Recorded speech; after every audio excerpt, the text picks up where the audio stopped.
Three, four.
kindness, passes some kindness, says, I'm taking out you first, and then you later, baby.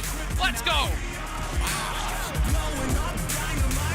gonna be surprised if we see Execute try to, you know, take out this side of the map a little early on, but they're staying completely away. K19 and still got one up. The DBS. It's out. Oh my gosh. Walking right into the DBS. The 1v2 right now, Hot Jukes. Alf, it's your time. No! Can you do this? He gets another. One more. The DBS under. Where are your shots?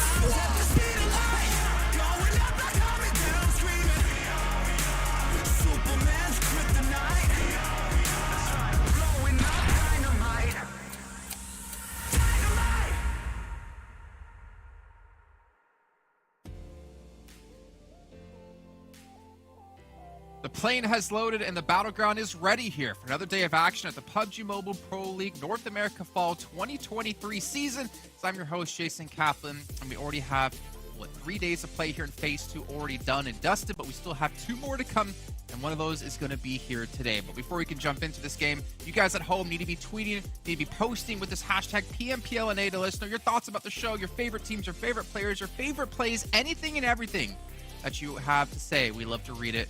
We'd love to actually potentially show it here on the show when you guys put up some good stuff. But speaking of good stuff and who puts it up, it's going to be my co-host, not my co-host, my analyst. I guess he could be a co-host if he wants to. It's Uneven here joining me on the desk yet again for another day of action. How you doing, buddy? Hey, I'm doing really good. How are you? You know what? No one ever asked me that. I feel like you know what, I do this show with 7. He's just like, yeah, I'm good. Thanks, Jason. I'm fantastic. I'm doing great. And then that's it. And then I'm like, all right, cool. I guess my day doesn't matter to you. I'm doing good, man. I'm excited to be back yet again, man. I'm excited to see how these teams are going to do here in our 4th day because we've had some struggles out of some teams, but we've seen some other teams really rise up through the ranks and really show some consistency, but also an improvement in performance from week 1. I'm happy to see that. I bet you're happy to see that. But what was your takeaway overall from yesterday? If you can give me that all wrapped up in a nice little bow in just 20 seconds. Yeah, you mean, just like you said it, we saw a lot of increased performance from the middle of the pack teams, which is something that I always like to see. You know, for the overall quality of the region, that's really important. And, you know, need I say it, and Hyper continuing to do what they do and very, very dominantly. They're playing extremely well, keeping it up, increasing their lead. Okay, that was your 20 seconds. No, I'm just kidding. Go ahead. I'm just kidding. No, I'm sorry. I mean, yeah, that's it. You know, and Hyper's killing it. I mean, that's obvious. Look at these points, like 40-something point lead. No, not quite, but almost there. Over Extreme Slayers, who, you know, are kind of slowing down these last couple of days. But nobody else is catching, you know, is picking up that slack. So they're running off with it. Yeah, and for good for them too, right? Because we have PMGC around the corner as well. This is getting them in a good position to set themselves up for that invite. But with the falling off of Extreme Slayers, you know, YKG, I want to even throw Execute in there. We're seeing the likes of like 412 Nomads, Ace of Spades, PASSIONFRUIT, LOTUS really start to improve on their performance and take advantage of the situation as well. I mean, obviously these teams that I mentioned, they have no chance really of qualifying at all into PMGC through PMGC points because they're way too far behind. But this gives an opportunity to get into regionals, man. Like, get into finals, improve that performance going into finals as well. Maybe get into regionals, play in regionals, maybe win that title, get some good experience under your belt to come back next season and next year for another year of PMGC. But as we take a look here at the middle of the pack teams, never thought I would be saying that YKG in 11th place. Yeah, you know, and with how quiet they've been, I'm almost even surprised to see him this high up the leaderboard. But, you know, it was yesterday, man. Yesterday they had like 5 limbs, right? Right, yeah. But, you know, again, they're just, as the days go on, they're making it harder and harder themselves exponentially against NHyper, because those guys are not going to slow down. You know they're going to be consistent. You know they're going to stay up there. Yeah. You know, the rest is pretty normal, I guess. They're kind of struggling to find their footing in these lobbies right here. Puppeteer, you know, not living up to the potential that we've seen from them. Still struggling to find that firepower, find those team fights that they had last week, especially towards the end. But, you know, maybe that's their style. Maybe they like to start off slow, and then pick up and end with a bang. So you never know. Hopefully for their sake, they can do just that, because they are going to start to run out of time. We are now over halfway past our phases, right? There are our league stage, I guess you can call it here, as we only have phase 3 to come up, and of course the rest of phase 2 here. As we look down the rest of the list here, Speedfire, you know, they had a fantastic final match of the day yesterday. It was really great to see them finally have some signs of life. They got a second place finish with 8 eliminations. And obviously there's a lot we had to say about how they actually accomplished that and how they potentially should have gotten more. But it's just showing that, like, really there is an opportunity for any of these teams to have that really good match. The problem is you can't have one good match and expect for those results to carry you through to the finals. You have to have those consistent results, and consistency is something we're seeing a lot of teams right now lacking in week 2 in phase 2. Yeah, and as you said, you know, matches like that are really good for Speedfire, right? It's evident the mistakes they've made, and when you get into those late game opportunities, you have a lot of more footage to review and to, you know, like, what did we do wrong? Find our mistakes, you know, as opposed to if you're going down early all the time, you know, there's too many things to even look at. But here they can say, listen, like, we've made some clear timing errors, some aggressive errors. We got to be paying more attention to that feed, the elimination feed, and be using all that information to our benefit. And so hopefully, you know, this time around today, they're fresh with these ideas in their minds, and they can increase their performance. It's definitely always nice to get taste into the late game and to really push the limits, and to that, you know, that's where your team can learn the most and improve the most. So hopefully they can learn some lessons. Yeah, and I like how you mentioned, right, getting to the late stage, like getting a second place finish. It kind of it feels like maybe for a team getting over that mental block of like, why are we struggling to get to the later stages? We keep messing up earlier on, but then now they're able to get through. They can look back, like you're saying, figure out how to replicate that here into today, and hopefully use that to their advantage. But teams who have been able to do that so far, 412 Nomads, man, I know I've given a little bit of smack talking, I'll say, definitely a lot more to you off camera, but they have started to really impress here. You can see the left-hand side, that's going to be from phase 1, so that's going to be from last week. And on the right side, it's going to be from phase 2. Now, you're obviously going to see this and be like, whoa, they obviously did better in phase 1 than phase 2. Well, no, they actually haven't played another 8 matches that they still have yet to go here in phase 2. So there's easily a chance for them to catch up on the eliminations, easily on the damage here with the pace they've been showing us. Yeah, I mean, clearly their damage and eliminations is on pace to you know, surpass their previous week. And, you know, it's a little bit clearer if we look at their overall points, you know, because they've been placing really well. They've been getting to those late games. And so they've only, at this current stage, you know, meaning they have 8 full games left, 2 full days, they're only 7 points behind their total points earned last week. And so that means, you know, they're one decent game and they're already surpassing their last week's total points, and with many more games to play. So, you know, they're definitely going to surpass. They're definitely playing at a much better pace right now. And if they keep it up, they're going to have a huge week, and they're going to, you know, definitely shoot up those leaderboards, those overall standings. Yeah. You know, they're currently in 6th place, which is not bad. So they have a fair shot for, you know, top 5, top 4, top 3, maybe even. And the thing is, right, you mentioned last week, 103 points in phase 1. They're at 96 here in phase 2. Exactly. And they obviously have about, like, let's just call it 20, because I don't want to calculate it off the top of my head. I think it's like 15, more realistically. Less eliminations, which to me means, hey, they got a lot more placements so far in phase 2, meaning they're making it into the later stage of the game. They're being more confident about this and figuring out that formula to consistently get there.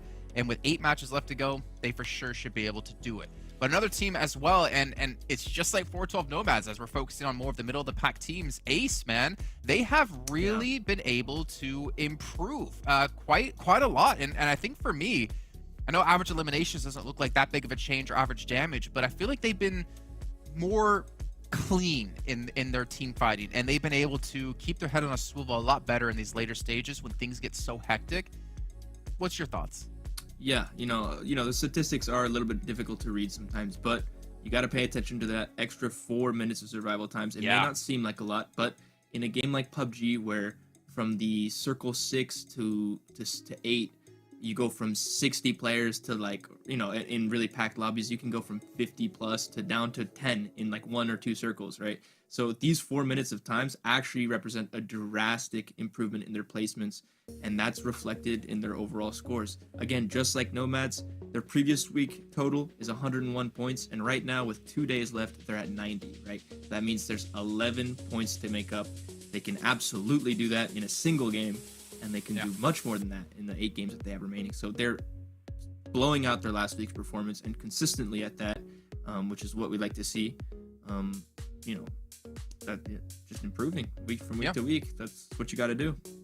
And I know I've kind of touched on this before, but I think this is probably the most important phase actually for these like middle of the pack teams, because you have teams like YKG and Extreme Slayers not doing well.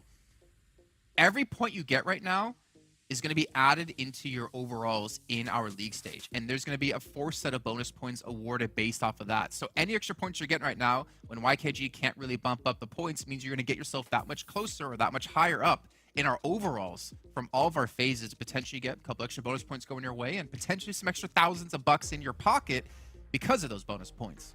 And another team, as we're looking at continuing the middle of the pack, it's going to be PASSIONFRUIT. Obviously, we didn't have Sixless play at all this week, but it doesn't seem to have hindered PASSIONFRUIT. If anything, it actually kind of helped them. Whether it's Sixless, helping them behind the scenes, or it's just BOPE coming in and really bringing a new life to the roster that they needed in this phase. Yeah, I mean, this looks like a totally different team, right? I mean, these average damage and elimination differences are huge. Their survival time doesn't reflect it, and they're not getting into too many late games.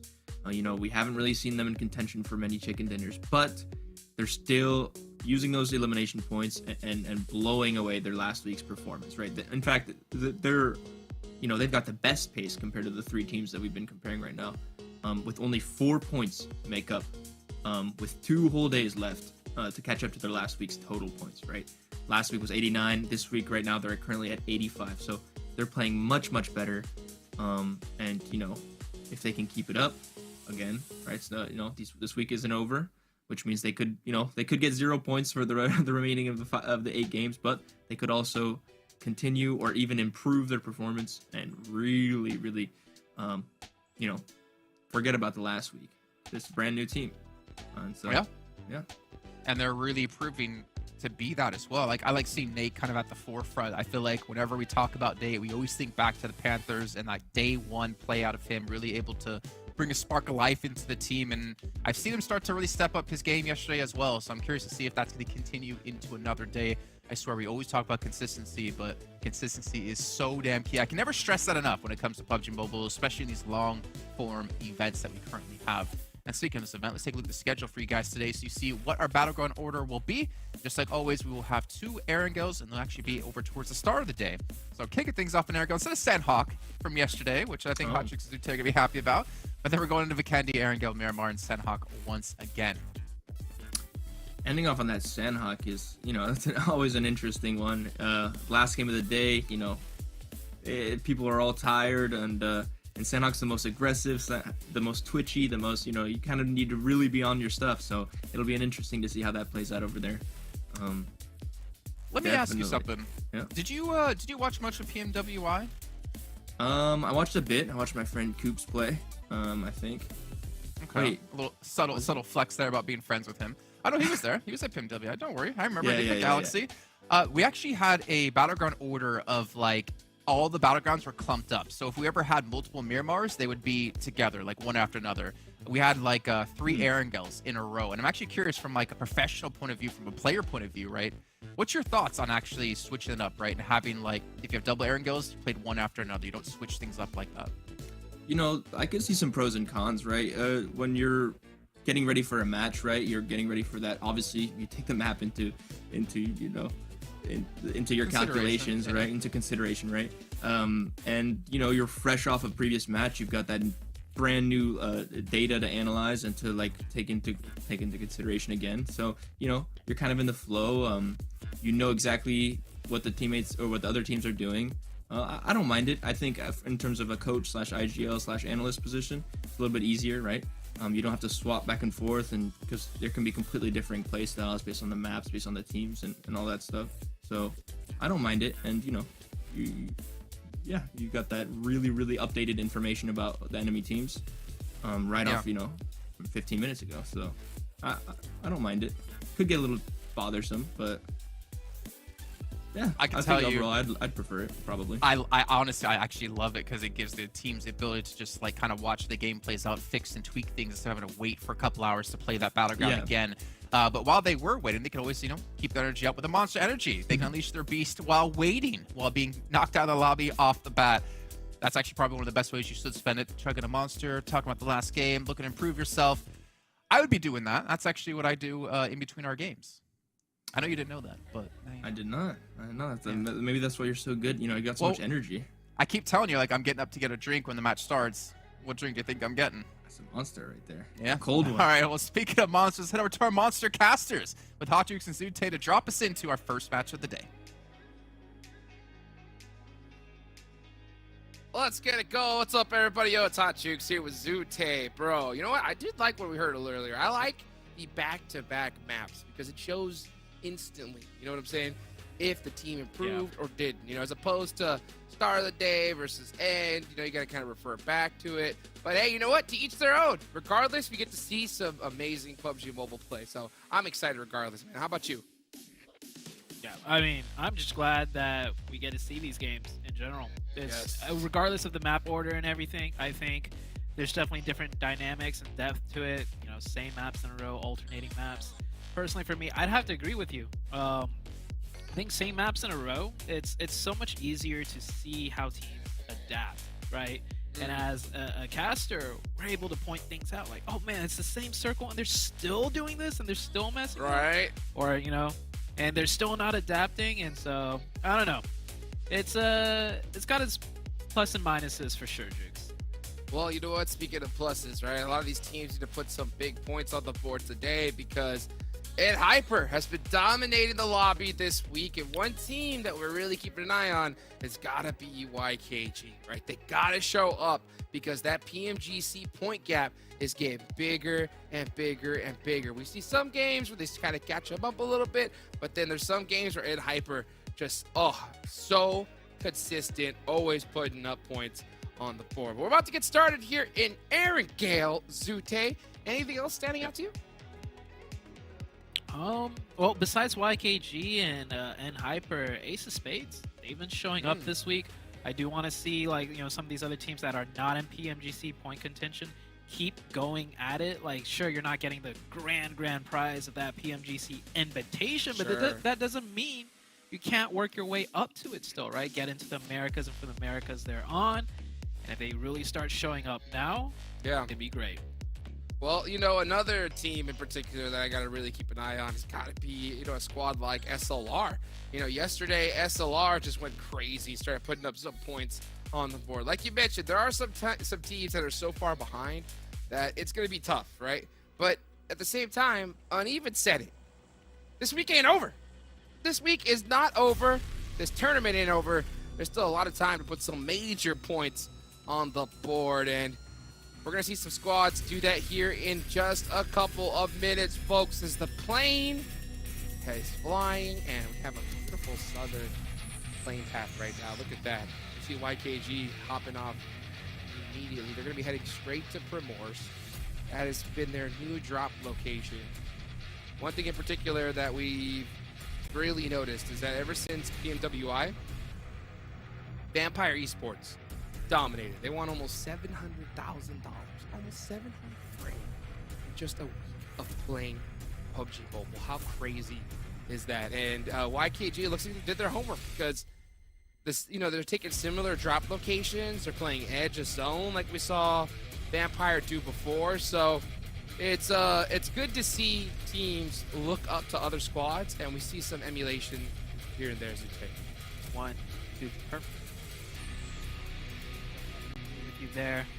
And this plane path right now, you already mentioned it. It's looking like, oh man, just a circle straight dead in the middle. I thought for a second there, Jukes, with that plane path with so many teams on Military Island already, I had a feeling that was going to be a milli zone, but, well, we've seen enough of those already, to be honest, Jukes. Sure. Yeah, I think going dead center now is going to be really fun. So, I think it's a good, solid circle for a lot of teams. Your Ace of Spades, BULUC, CHABTAN, Butterfly Fleck are going to have to go ahead and move on up, but hopefully they've done their homework by now and have figured out a route in. But you never know. You may have teams like Speedfire. You know, you see BOPE over there, both hanging out by either bridge side. Could see a possible bridge camp coming up as well. Try to put some points on the board. And up north, it looks like we got SLR and Wall Street Bets pretty close together right now. Yeah, that could definitely be another fight happening. It's great to see that, you know, as far as Erangel goes, no more hot drops in Rozak. I think that all of those were really one-sided. That was the issue. If they were close, then I wouldn't mind seeing more, but they were so one-sided, so it's good to see that those teams, two teams, are just, you know, done with fighting. And Rozak, this circle, you mentioned bridge camping. Yeah, we could see the reverse bridge camp. We've seen a lot of bridge camps from, you know, the main island to military base happen, and it's been pretty successful. But this time around, there could be some reverse bridge camping, right, from military base outwards, especially with, you know, the plane flying over military base. The teams still on the plane, they could see how many teams have jumped off, and they could kind of assume that there is at least maybe 2, if not more, teams on military base. So if one of the teams landed close to military base, but not in it, they could decide to bridge camp for some points there. If you decide to do a bridge camp, though, it is going to take a lot of time off the clock. And speaking of time, Drago's not going to have any more here in this first match, as Drago is going to go down to MEZEXIS. So it looks like the MEZEXIS and Canadian Eagles are battling it out. And, oh, it's all the way over here in Lepavka. Wow. So Inactive getting that finish there. Oh, you can see Bob tried to save him, but instead he's going to head to the lobby as well. Beautiful job here from MEZEXIS. Man, Canadian Eagles were popping off yesterday. They had multiple squad wipes on their own. Oh my goodness. And they just cannot deal with Inactive, though. Not with that DBS on top of the stairs. That is just 3 of Canadian Eagles out. Inactive says, we take those. We take those. And then Quinn, all by his lonesome, forced to run off and start the skate bad. Yeah, you know, yeah, it's very interesting to see Canadian Eagles start off like this, because you're right. Yesterday, they had like the craziest defense I think we've ever seen, right? Yeah. They were taking out top squads here and there, 2v4, making plays, and then, you know, just have a rough start here. So what are you going to do, though, when you have a player like Inactive just pop off with a DBS 1v3? Yeah, I hope that doesn't really, like, slow down their momentum that they had from yesterday, because a bad start to a new day, a fresh day, it could really ruin the rest of the day. We'll see how they do. But Wall Street Bets coming in here onto Skills of Mine, looking like they're crashing in, knowing there's definitely a player here. Yeah, they're grouping up for it. Killjoy taking some shots right there, trying to hold this down. And an opening from the side of Skills of Mine, that's good. Try and catch another one. That's such a risky pushover by Killjoy. Getting the revive, and Bomba with the angle. That's 2 down for Wall Street Bets. Bomba is making it happen, catches Killjoy. As this guy is going crazy. Let's see if Badger can hold it down by himself. He can't, so they are going to lose him.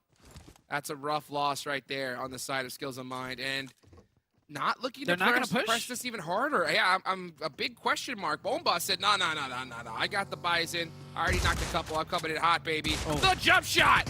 Straight to the lobby. Man. There's a difference between pushing. It looked cool, though. It looked cool.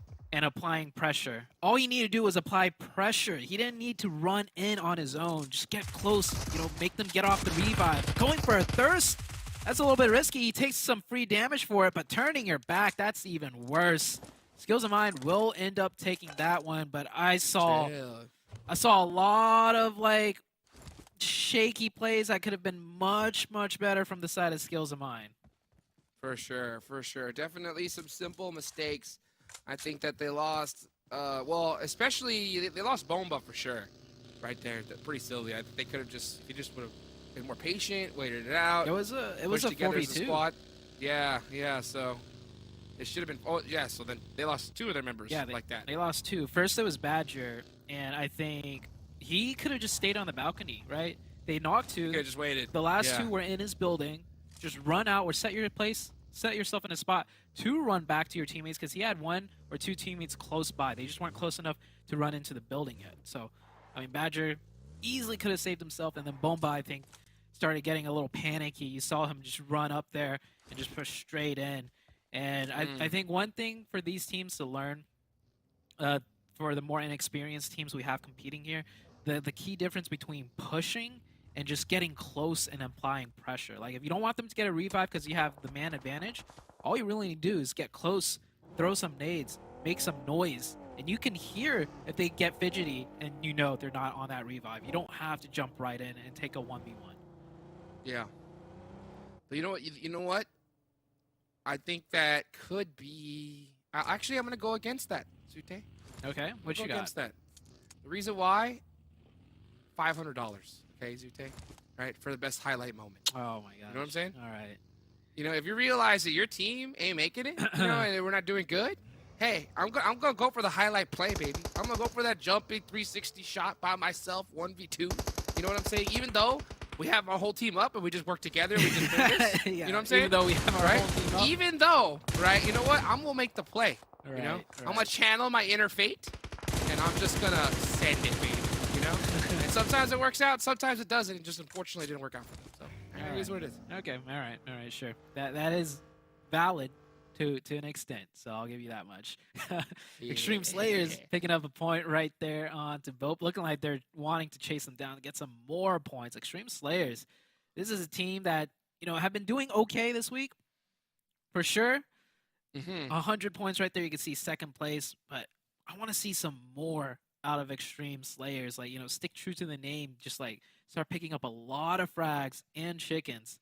And it's like from week 1, we saw the 3 Titans, right? Extreme Slayers, NHyper, and YKG. With YKG kind of out of the picture this week, not doing as well, I was hoping Extreme Slayers could be the ones to step up. True. To really, like, you know, shoot themselves up and take that first place position. But NHyper is just way too consistent. Yeah, and Hyper's been way too consistent. 134 total points so far in the live break. You saw that. Extreme Slayers are far behind, though. They have 100. Okay? Right? So, I mean, they could definitely, you know, the weekend's not over. Today, they have a good performance. Tomorrow, they do as well. I mean, we could, in fact, see Extreme Slayers on top here. Now, YKG, they have to double their points. Yeah, more than double their points to even catch up to NHyper at this point. So, yeah, they definitely have their work cut out for them. But, you know, for Extreme Slayers, it's still possible. Yeah. We got, like, a school zone, Jukes. This is one we haven't seen yet on Erangel. It's always nice to see these, you know, zones be a little bit different, especially in these notable areas as they're pushing in. SLR holding a huge split. Maybe too greedy of a split, and NHyper, they could tell. They could tell it's just like one player at most 2, just based on the amount of noise they're hearing, the amount of resistance. So that's when NHyper gets very aggressive, and great nade to open that one up. Beautiful nade. Taking some really nice, advantage of that situation. You can see Stellar getting beat up. Yeah, he tries to go to the pool area, and NHyper's not going to let that slide. Yeah, Here they come. Yeah, Koi's immediately there wanting to cut him off. Man, this NHyper team looking so different. By the way, you know, best team in the lobby right now. Koi go for the 1v1? No, sir. Oh, but Stellar's on the run. Stellar does make it outside. Rin's there. You get to see the team working together, applying that pressure. Yes, he does have to watch out. That's why he doesn't want to peek it out just disciplined. yet. So disciplined. Yes, so disciplined. But look at the confirmation. I'm telling you guys, everybody watching right there, individual gun skill is amazing. The best teams in the world don't fight fair, though. Yeah. You know, they're not about, oh, you know, 1v1 me. You know, let's take it outside. Let's do 1v1. It's not how it works. They're going to take 2-3 players, and they're going to 3v1 you, hold angles, cover each other, throw nades, whatever it takes to get that dub. Because you know what? I mean, there's just too much cheddar on the line right here, and it's too easy. It's so much easier to take a player out like that rather than risk the 1v1, lose a player early, and then, yeah, so something to keep in mind. Something to keep in mind. Yeah, I love the fact that he didn't push outside of the walls to go for that peak. Like, he had him on the ropes. He would have won that for sure, but he exposes himself to the supporting lines, and he could just get knocked from that and then thirsted, right? So he went for a really tight peak, even though I would see a lot of players just swing that, get the knock, and try and run back in. So great discipline out of NHyper. We get the next shift. We are going to the hills, to the west of school. This area of the map, Jukes, will make for some really exciting gameplay. It's going to be coming down to the King of the Hill, maybe even the King of the Ruins. Maybe even the king of the ruins indeed. You could see Exotico throwing some Molotovs down the way. Extreme Slayers, we're looking to catch up, right? Look, this is a good fight for them. Frady does go down, but their team is playing very tightly here, so they're okay as long as they don't make any more mistakes. Just buy some time, remix, throw in that utility through the window. Does piece up Exotico a little bit. And the rest of Butterfly Effect, yeah, it's just him, all by himself, so he's going to have to make a play, and unfortunately... Oh, it's Koi from Hyper that steals that point away. That was from school. Wow. That was from the school swimming pool. Crazy. Bop, bop, bop. Goodbye. Easy point. That is not an easy shot to hit. From school swimming pool. And to have the wherewithal to look this direction, because, I mean, we could see the mini-map. Koi has, like, 40 different opponents just around the school vicinity. But he's looking right there because he just knows there's a point to be had over there, and he hits those shots. Hyper, the long-range gods. Unbelievable. Unbelievable. So a crazy performance from them so far, and they're doing really solid here, points-wise. I mean, it's kind of crazy to watch the disparity between them and YKG when it comes to phase 1 versus phase 2. Yeah, look at Chico. Chico getting popped up. Oh. Nice shots from Kiddo and heads up to really go ahead for that vehicle, because that's going to leave Chico just in a really tough position. Completely stuck out, and the team's going to have to save him. But uh-oh, here comes Extreme Slayers. They do cross the road, so they are going to look to finish this individual player from XEZ. That was a nice shot there. Nice shot. They're going to go ahead and make sure to put in that work. I And think he mollied the stairs. did he molly the stairs by Yeah. himself? Remix this nade. That should be good, though. Oh, he jumped out! Oh, He jumped out! XEZ going for the plays! Remix! Oh, the nade! Oh. No way! But The nade Hyper- did not go upstairs! Hyper's coming right here, though, for the third party. Oh, Hyper's third party gets stuck by 412 from distance. The nade is good, though. The nade puts up a lot of damage. This is a lot of noise happening here, and Hyper needs to be a little bit cognizant of a potential third party, fourth party. They're going to pull back just a little bit. See, I love that. Hyper, they see an opportunity, they go for it. The second something goes a little bit awry, right? Koi gets knocked from 412. What a nade! Instant pullback, but they're still making it rain with the grenades. It's just applying that pressure constantly, even when they're forced to pause for a second and get that rest. Oh! What a nade from Robert, though! That is gonna go do aggro. it. And here comes the full send. He's going by I himself love so it. far. Where's the rest of the team? There's only 2 left. That's true. He's got to go Gotta make for play. it. He's got to make the play. This That's could be it pretty for good shots Hyper. right there. Gun swap. Oh, the Oh! mini! The mini! No. Hipfire mini. Koi said, no, sir. No, sir. Oh, the rest of the Bop, team was bop, getting bop, bop. revived. So there was 3 total. One's go for the revive, man. That's one of those plays where it's like, Frady. split-second decision. Go for it if you want to. Man, Frady goes down. Extreme Slayer still trying to stay alive here. The grenade from Ren got that Wow. one. Hyper just... Oh, okay. Ren really went for it this time Yeah. by himself. That I don't know about. Hey, you know what? Give it to him, right? When you make so many good plays in a row, it's okay to get a little bit antsy. And Rin goes for the play, gets caught. Ayuya! Being super patient with that DBS, buying some time. Oh. Uh-oh. You better watch out for that DBS. He knows it. That's scary. Yep. And he said, you know what? I'm sorry, buddy. I'm not going to risk this. I'm going So upstairs. goes upstairs, and down goes his teammate. So that's just BOPE right there. The nades Oh my god. from what? Hyper are disgusting. They are just soaking up these points. I mean, with just pure nade eliminations right here. It's crazy. You know, I think Hyper has been brushing up on their geometry. They are nailing these grenades off the walls, off the banks, off the rooftops. GK first goes Ayuya got- down, but I think Uh-oh. that's all he's gonna get. He does get thirsted though, so that's some damage. Goes a nade out. Oh, he gets caught within his hand. And it looks like Hyper did hear that pin pulled. But man, look at the points they have so far. Oh man, What a 8. crazy play. Wow. Yeah, I think earlier Ren ran into the house by himself because he got a grenade finish.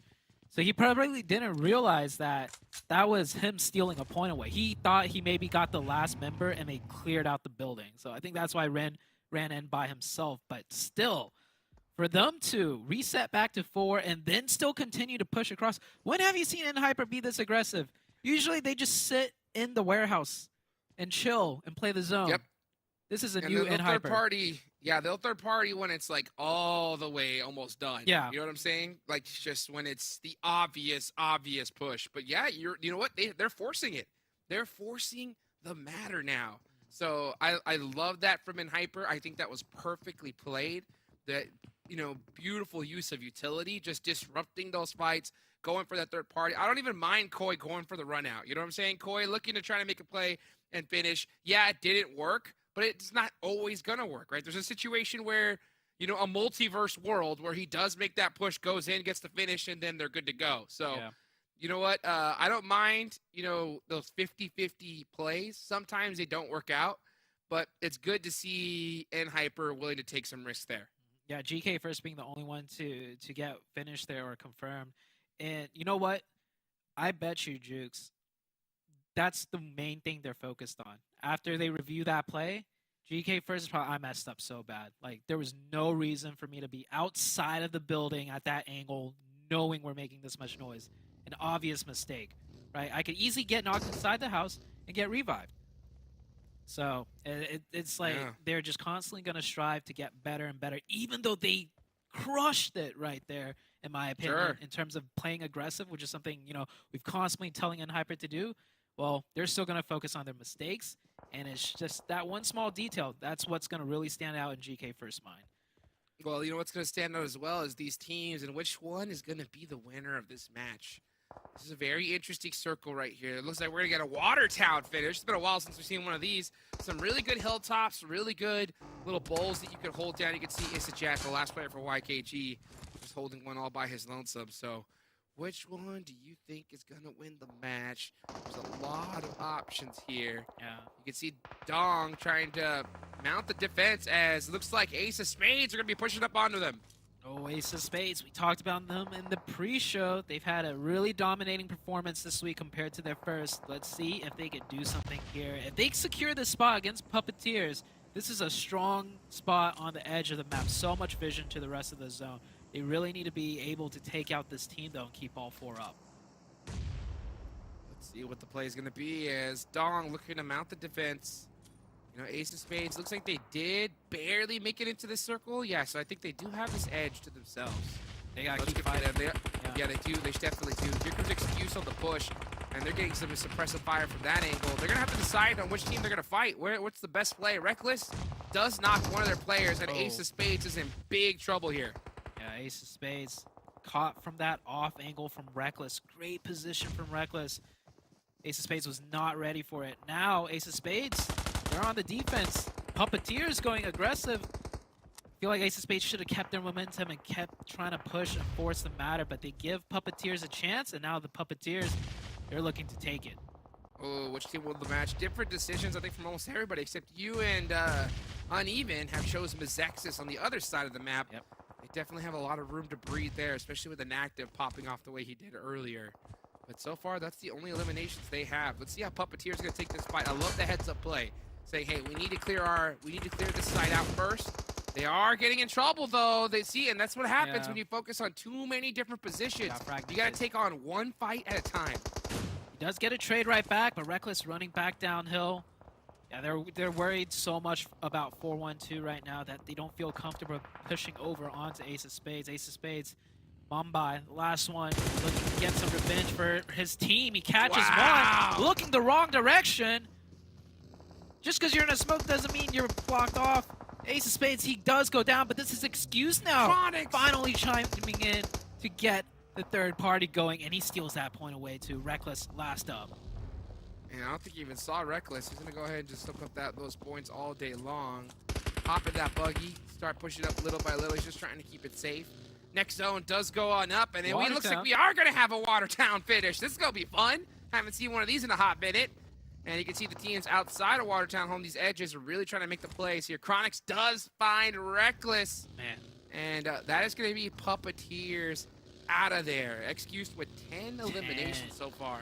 looking good. They've been working this west side of the zone. They're going to have free control of the entire west side. This gives them a lot of real estate. They just got to hope it doesn't go into Watertown itself. And Hyper somehow made their way into Watertown. Great rotations as always. MEZEXIS trying to work the northern edge now. MEZEXIS baton is knocked. They just have one player of Skills of Mine to deal with over here. So hopefully they don't lose baton and they get the revive, especially since, you know, they were my pick for winning this match. We'll see how it goes. And Active throwing down some smokes. They're just trying to find the info right now, Jukes. How many enemy players are here? I think they should be able to tell. There's at least only one, maybe at most 3.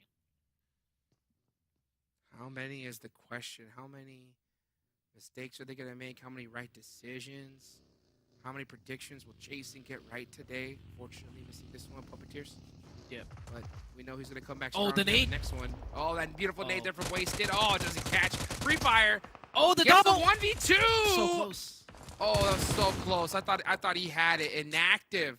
Shutting him down to the last second. Nice is telling Skyline, come to me. Come to Papa. Get this res off. Let's get into the next battle after that. Nice, nice. MEZEXIS keeping 4 up, staying 4 strong. Excuse still with 4. 4-1-2, by the way, also had a really good day yesterday. I think we need to mention that because right now True. they're set in a position. It's going to be hard, but they could potentially put up big points here this game as well if they keep that momentum from yesterday coming in. Excuse, though, they get one opening knock, and they're looking for more. Da-da-da! All the way from across the map in the open field. And they are putting in some work against the NOMADS, but a 3 points, not going down without a fight. He's got that DBS. Hops in the vehicle. And the run oh over. My gosh, what a play! The defense from 4-1-2. So huge right there. That was big. Wow. They only lose 1 player. The rest of Excuse sitting in the back trying to, you know, provide cover fire. When it's smoked out, you do a 3-1, if not do a full send. That could have gone so well. They should have committed the whole team. Yeah, Yep. it could have gone so well for Excuse. I mean, they could have all gotten wiped too, but they made the play. They went for the push. So you got to do a 3-1 at the very least, in my opinion. Unreal. But that was a great play for 4-1-2. I mean, him hopping in the vehicle to deal with that, you know, that car stay alive. defense, and then the other car coming down from his teammate. Just absolute insanity. Let's see where this next zone's going to pop on. It's going to pop on dead center of Watertown. We're going to go outside into the edge. Let's see. This is going to be huge. And meanwhile, yeah, 4-1-2 licking their wounds, getting everybody back up. Uh-oh, Koi does go down and Hyper. That's going to be tough. And now Speedfire have their eyes locked on the 4-1-2. Okay, it centers up onto Watertown. It's ending right here. Get your bathing suits ready, because we are going into the water zone. I don't know if it's going to come down to the final circle. That would be crazy if it does, because it's so hard to move around here. There's water just slowing down your movement everywhere. Somehow MEZEXIS sniffed out Quinn. I don't think Quinn fired off a shot or anything. So I don't know how MEZEXIS knows he's here. He's been spotted. He's been spotted. See Quinn just trying to buy himself some time. He's going to throw a smoke right there. That's kind of a tough one because it just gives away your position completely. He's going to go swim underneath the water. A little bit of a swim tape is what we like to call. As he tries to head over to that smoke. I think Baton will spot him out, though, the second he gets on land. So let's see. Let's see. MEZEXIS has so much control of this zone right here. Yeah. An excuse. They could have had all 4 players up. They could have had all 4 players up, but they go for a very risky push. I didn't mind it. I didn't mind it. Just hey, they got outplayed. 4-1-2 with a great play there in defense. Now they do make a push on Dan Hyper, and then Hyper shuts them down. Yeah, and Hyper staying so resilient. Still with only 8 points right now. Looking to pick up some more eliminations. And here comes the push. Excuse going in to Speedfire. Speedfire with 4 players. They get the opening onto Jimmy, though, and Excuse still have 2 up. Cesar trying to land that nade. Is the bank open? It is not. It gets some damage. That's about it. And Speedfire not really reacting too aggressively. There's the knock they needed. Now they should go aggressive. But Chronix finds one. And Excuse just putting so much damage. Speedfire had 4 here. Now they only have 1. Chronix just needs to look for 1 more. That is how you do it, folks. And on the side of Speedfire, mistakes have been made. No 0 eliminations here. Disgusting. What? And not in a good way. And not in a good way. Yeah, you cannot just, we talked about, right? Top teams not giving you 1v1s, right? Working as a team. Chronix had 2 1v1 situations right there. Won them both. And now Speedfire is just completely crippled. Look what they did to get that just single elimination, but that is going to hurt. Meanwhile, in Hyper, somehow always still alive. Always still alive. Lemonades. Even if they only have 2 players up mid-game, they're still at the end game, still annoying teams, and putting crazy points up on the board. 9 eliminations, and they're going to soak up some nice placement points here. And We're in a top 4 situation. And Hyper just don't die. They just don't die. Nope. Remember yesterday where YKG took them down to a 2-man, and then they just kept rotating ping pong back and forth on the zone, and ended up in the top 2 or something, top 3. Man, and Hyper so resilient. And by the way, Speedfire had 4, right? That was a 4v2 with them holding the defense against Excuse, who had to crash into that compound on the outer wall. So I don't know how more badly you can mess up than the way Speedfire just did there. Yeah, you know, it makes me really just go, you know, if Excuse didn't do that push on the 4-1-2, they probably have the whole team up right now. Yeah, free pickings onto Speedfire. But I'll tell you what, they got 15 eliminations, Zute. Chronix and with 8. you do not get 15 eliminations by just playing it safe. You know what I'm saying? You got to go and make some plays. So, heck, you know what? Don't knock it unless you try it. Sometimes it works out, sometimes it doesn't. And here comes another nade from Chronix, using all his util right now. Yeah. Well, he's using everything he's got to try to make sure he can catch this last player and put another big point on the board. And if he does, it's automatic 3rd place finish at the least. And you can see him look at looking that. for Yeah, some just picking up more and more util. Throw everything. Throw it all. Oh, this one might be good. If he throws it right through that window, Cesar is right there. MEZEXIS, by the way, with 4 up. You know, chilling. I'm gonna say they got zone blessed. You know, pretty easy for them to get to this stage with 4 up. But hey, a win's a win if they get it. They should be able to. Is bottom? Oh, he did. He's bottom. All right, GG. Man, yeah, Caesar, easy. dude, come on. Like, that's not the spot. That is how the whole team essentially played. They just sat still and just kept sitting still. If this was FPP, that's okay, right? Because he has to peek his whole head out. But in TPP, that is not the angle. 16 eliminations, though, on the side of Excuse. And that is going to be Chronix out of there. So what a performance. Top 3 finish, 16 eliminations. They're looking good as we watch MEZEXIS take the chicken dinner here in match number 1. Unless Kindness does something wild here, but nope. Oh, that nade almost took down Baton. Don't go for the thirst. You don't need to. Don't give Koi any openings. What a shot. What a shot. It's so crazy that, you know, in any other team, we're like, yeah, they're done for. But in Hyper, even with 2 players up, we're still like, you gotta be careful. MEZEXIS playing that one really well. An active, starting it off strong with a nice little 1v3 situation. And then, you know, they get a very fortunate circle and they maximize that opportunity. Yeah, they did get zone blessed indeed, but they had a hot drop in the beginning. So it's not like they were given that win completely free. They had to win their hot drop and then play the rest of the circle. Excuse, however, Chronix, my man. Wow. 1,174 damage, 9 eliminations. That's a great conversion rate from Chronix. Huge. Huge. I think that if they wouldn't have done that split push onto 4-1-2 NOMADS, it could have been a different end game. But, you know, whoulda, coulda, shoulda, woulda. You know what I'm saying? Yeah. Sometimes you got to go and make some plays. Maybe they do win that play, and now they have even more eliminations, and it works out even better with that split. But, hey, you know what? To each their own. You got to give a big old clap for that performance. Yeah, Excuse. That was beautiful. That was a beautiful game. I think that's how they should look to play for the rest of today and the rest of the tournament. Like, take that aggression and keep going. Speedfire, however, boy, that was disappointing. Like, that's tough. That's tough to watch out. That was really bad. Well, hopefully they can bounce back here soon, guys. We'll go ahead and we'll be right back after these highlights.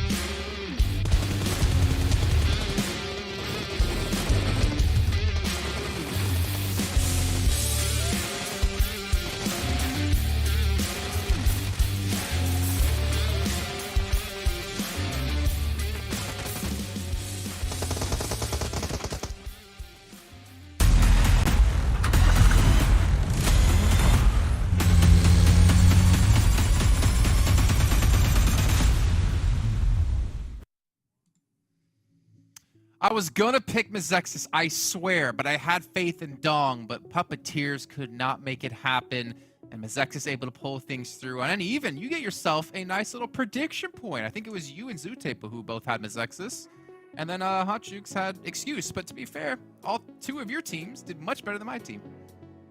Yeah, you know, I think it's something of like just experience and having seen those circles over and over again. Me and Zute, you know, we've played that a lot.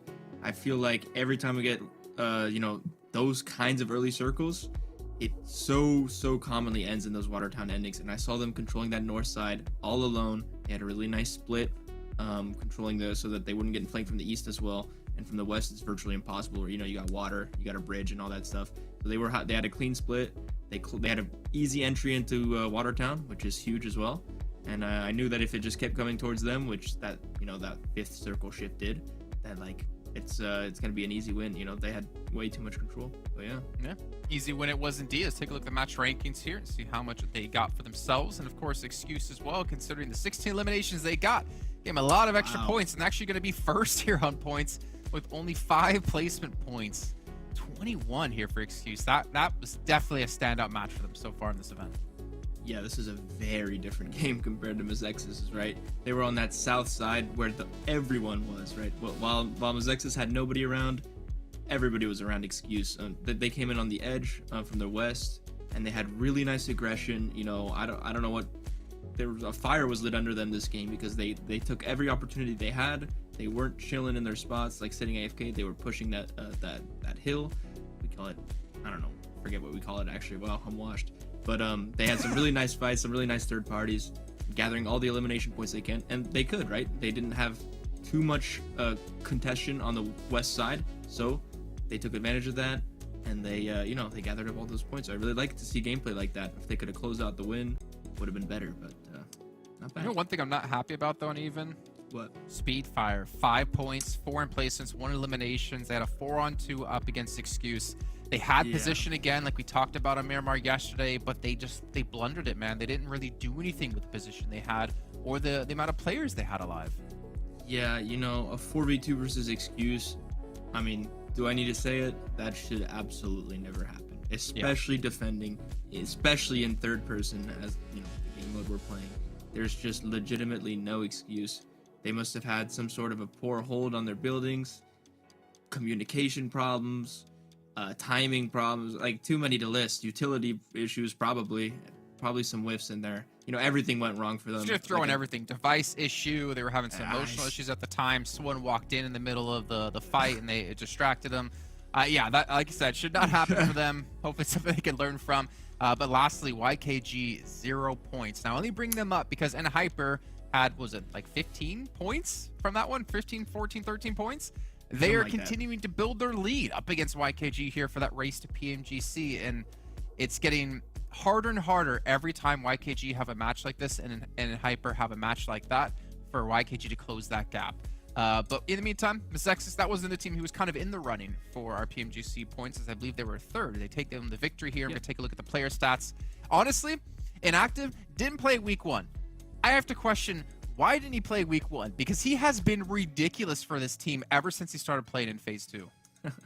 Well, you know, sometimes you get that thing where, you know, you're the bench player and you get that opportunity, you feel like you're better than your teammates, you feel like you should have a shot, and then you get that shot and you go as hard as you possibly can, and he's riding that right now. Or, you know, maybe he had some sort of timing conflicts, I'm not sure, but I definitely have been in that spot where, you know, you're the sub waiting for the opportunity. It seems like nobody wants to give you that opportunity, and once you get it, you can't mess up, and he's not messing up. I mean, like, so him and Baton are like the ones really carrying the teams when it comes to eliminations. Actually, to be fair, Skylining is there as well. He has 11, and you have Inactive at 15 and Baton at 16. But man, Inactive is just giving them like this third heavy hitter for the roster to allow them to have success like this. And I'm really curious to see if MEZEXIS can keep this pace up. Yeah, I mean, you know, they are pretty far behind in those PMGC points, but there's a universe, there's a world out there where they explode, and you know, when you're top 3, no matter what, you go for first place. I don't care how many points you're facing. They're in contention. You know, if I'm them, I'm playing for the win. I'm playing as hard as I can. I'm sorry, I'm just shaking my head. I don't think they can gain 300 more points than Hyper gets throughout the rest of this event. That's going to be, I mean, it is possible. It is mathematically possible, but it is damn ridiculous to do so. But regionals, I think, is definitely something they can have their eye on and definitely choose or use that to gain some experience as well here for this team. But there's another team, though. Excuse. Of course, we're going to have to look at them, right? 16 eliminations. Player stats. Show me them production. What do we got? Chronix on 9. Matt on 4. Kai on 2. And Rosh on 1. I mean, Chronix was just, honestly, he was feeling himself there, man. He was, like, in the zone, full gladiator mode. That's just a huge, huge game from him, right? An interesting thing to point out is he's got 9 eliminations and 4 knockouts, right? Means he's picking up a lot of those thirsts. He doesn't have that 1-to-1 ratio, which means, you know, he's using his vantage points. He's picking up other people's knocks, and you know that's a really great skill to have. You can amass some huge elimination points in that fashion. So those third parties you were talking about, right? Like just cleaning them up and not having to get the knocks himself. And well, we saw quite a few teams have to deal with that. PUPPETEER being one of those, and I believe Ace as well. Ace of Spades having to unfortunately meet their demise to them. But a good start. Again, some new teams coming into this. I mean, MEZEXIS isn't new. Excuse isn't technically new. But it's these teams who are like middle to the lower pack of the pack that are actually starting to step up here and starting to build up something for them. But I still have to ask, what will we be left with at the end of today? And of course, at the end of tomorrow, but more importantly, day 1 of phase 3. I think that's what we're really going to see, like with the teams having another day off, able to really recoup and figure out what they're doing wrong. Some of them, hopefully more than others, can figure that out. And they can get themselves going back into this. And this is exciting, man. Like, obviously, I think it has its good or bads, right? I think when you have certain teams be able to dominate a region, you always look to them to do so, and Hyper's able to maintain that. But I love seeing like new blood, and I know they're not necessarily new players, but like new teams or newer teams start to dominate the region, because then it really challenges the likes of the tops and pushes the whole skill ceiling higher here for NA. Yeah, you know, especially with a game like that, where it's just a blowout performance. I mean, 9 eliminations is just, you know, that doesn't really happen a whole lot, right? It's a very rare, like, huge performance from an individual player on a team that's, you know, not really considered a top contender. And you need things like that, right? You need a blowout performances like that to motivate him, have him, you know, practice even harder and boost his team up, and that's how you develop a region, right? So I really love to see some big individual performances. Individuals do, you know, make a big difference. I was kind of hoping to bait you into talking about your highest elimination match that you had in a tournament, but you didn't say it. Is it in like 11? It is 11 in Americas on Vikendi. That's why I love it so much. I don't want to tell you what mine is, because I've never played a competitive environment. I've only played against mostly bots. Let's go over to people who aren't bots. Hotchooks and Zute. I'm not going to ask you a question this time. Just get us into our next match. All business today. All business today, Jason is. And you know what? It's time to get to work. It's time to get to work for a lot of these squads. It's Vikendi, the only one that we're going to be playing today, folks. Are we going to have some, you know, some shenanigan water circles? Are we going to go ahead and head it to Castle? I hope to see a Castle finish at least one time, Zute, in this tournament. You know, we've been getting like almost every other circle that we've been hoping for. I think one that we're missing on Sanhok, right? The Northwestern Circle and the Castle Circle. I feel like we've seen almost every other zone on every map. You know what? Hopefully we'll see it. Let's see as see some teams popping on out early on the plane. One's gonna be a passion fruit over there by Dobro Mesto. Let's see how they're gonna rotate on into this circle. Hopefully they can put some points on the board, because we did see some signs of life. Look at that. You see headshots. You see the legendary Juancho over there in 3rd place so far. Yep. Hopefully we can see some more out of him today. Yeah, Passion Fruit doing better and better and better. We saw in the pre-show the stats. They're what, 4 points or something behind their first week total. So Correct. definitely. Okay. Oh my God. All right. Where's everyone at? Not in the circle, Jigs. I'll tell you that much. I love to see the second that zone popped, you just start to see those teams that were flying just start to lean a little bit more towards that zone. Yeah, especially the ones dropping out of the parachute. They're like, oh, okay, let's go a little bit up more. Yep. But yeah, this zone, it's gonna be tough actually, because from west to east, if you take a close look at the circle, it just keeps going more and more uphill. If you can recall back to, back in your Vikendi competitive days, it just keeps going more and more uphill, making it harder and harder to go further into the zone. And there's so many just compounds scattered all across next to the roads too. So that's a big issue for these teams that are going to be coming into the circle later. Compounds, hills, boulders, bowls, like so many different places that you could hide. And with the playing path like this, every single player and team on the map knows that there's nobody in Trevno, right? Nobody in Peshkova.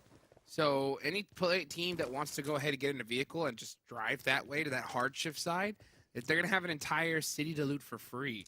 So I wonder which squad is going to have that heads-up play to do that sooner rather than later. I know that if I was one of these teams like BULUC, CHABTAN, or even Extreme Slayers, that's the move, right? I mean, looting here is good, but just get moving faster.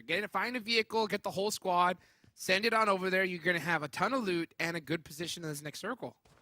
I mean, this is the first time we've seen this type of situation come up in a game, right? So I think teams aren't going to really capitalize on it until afterwards they look back on the VOD. It's like, oh, okay, so in this situation, we really could have taken advantage of something like that. I don't think anybody's ready to chase a circle where the first one pops, there's nobody in it, right? Yeah.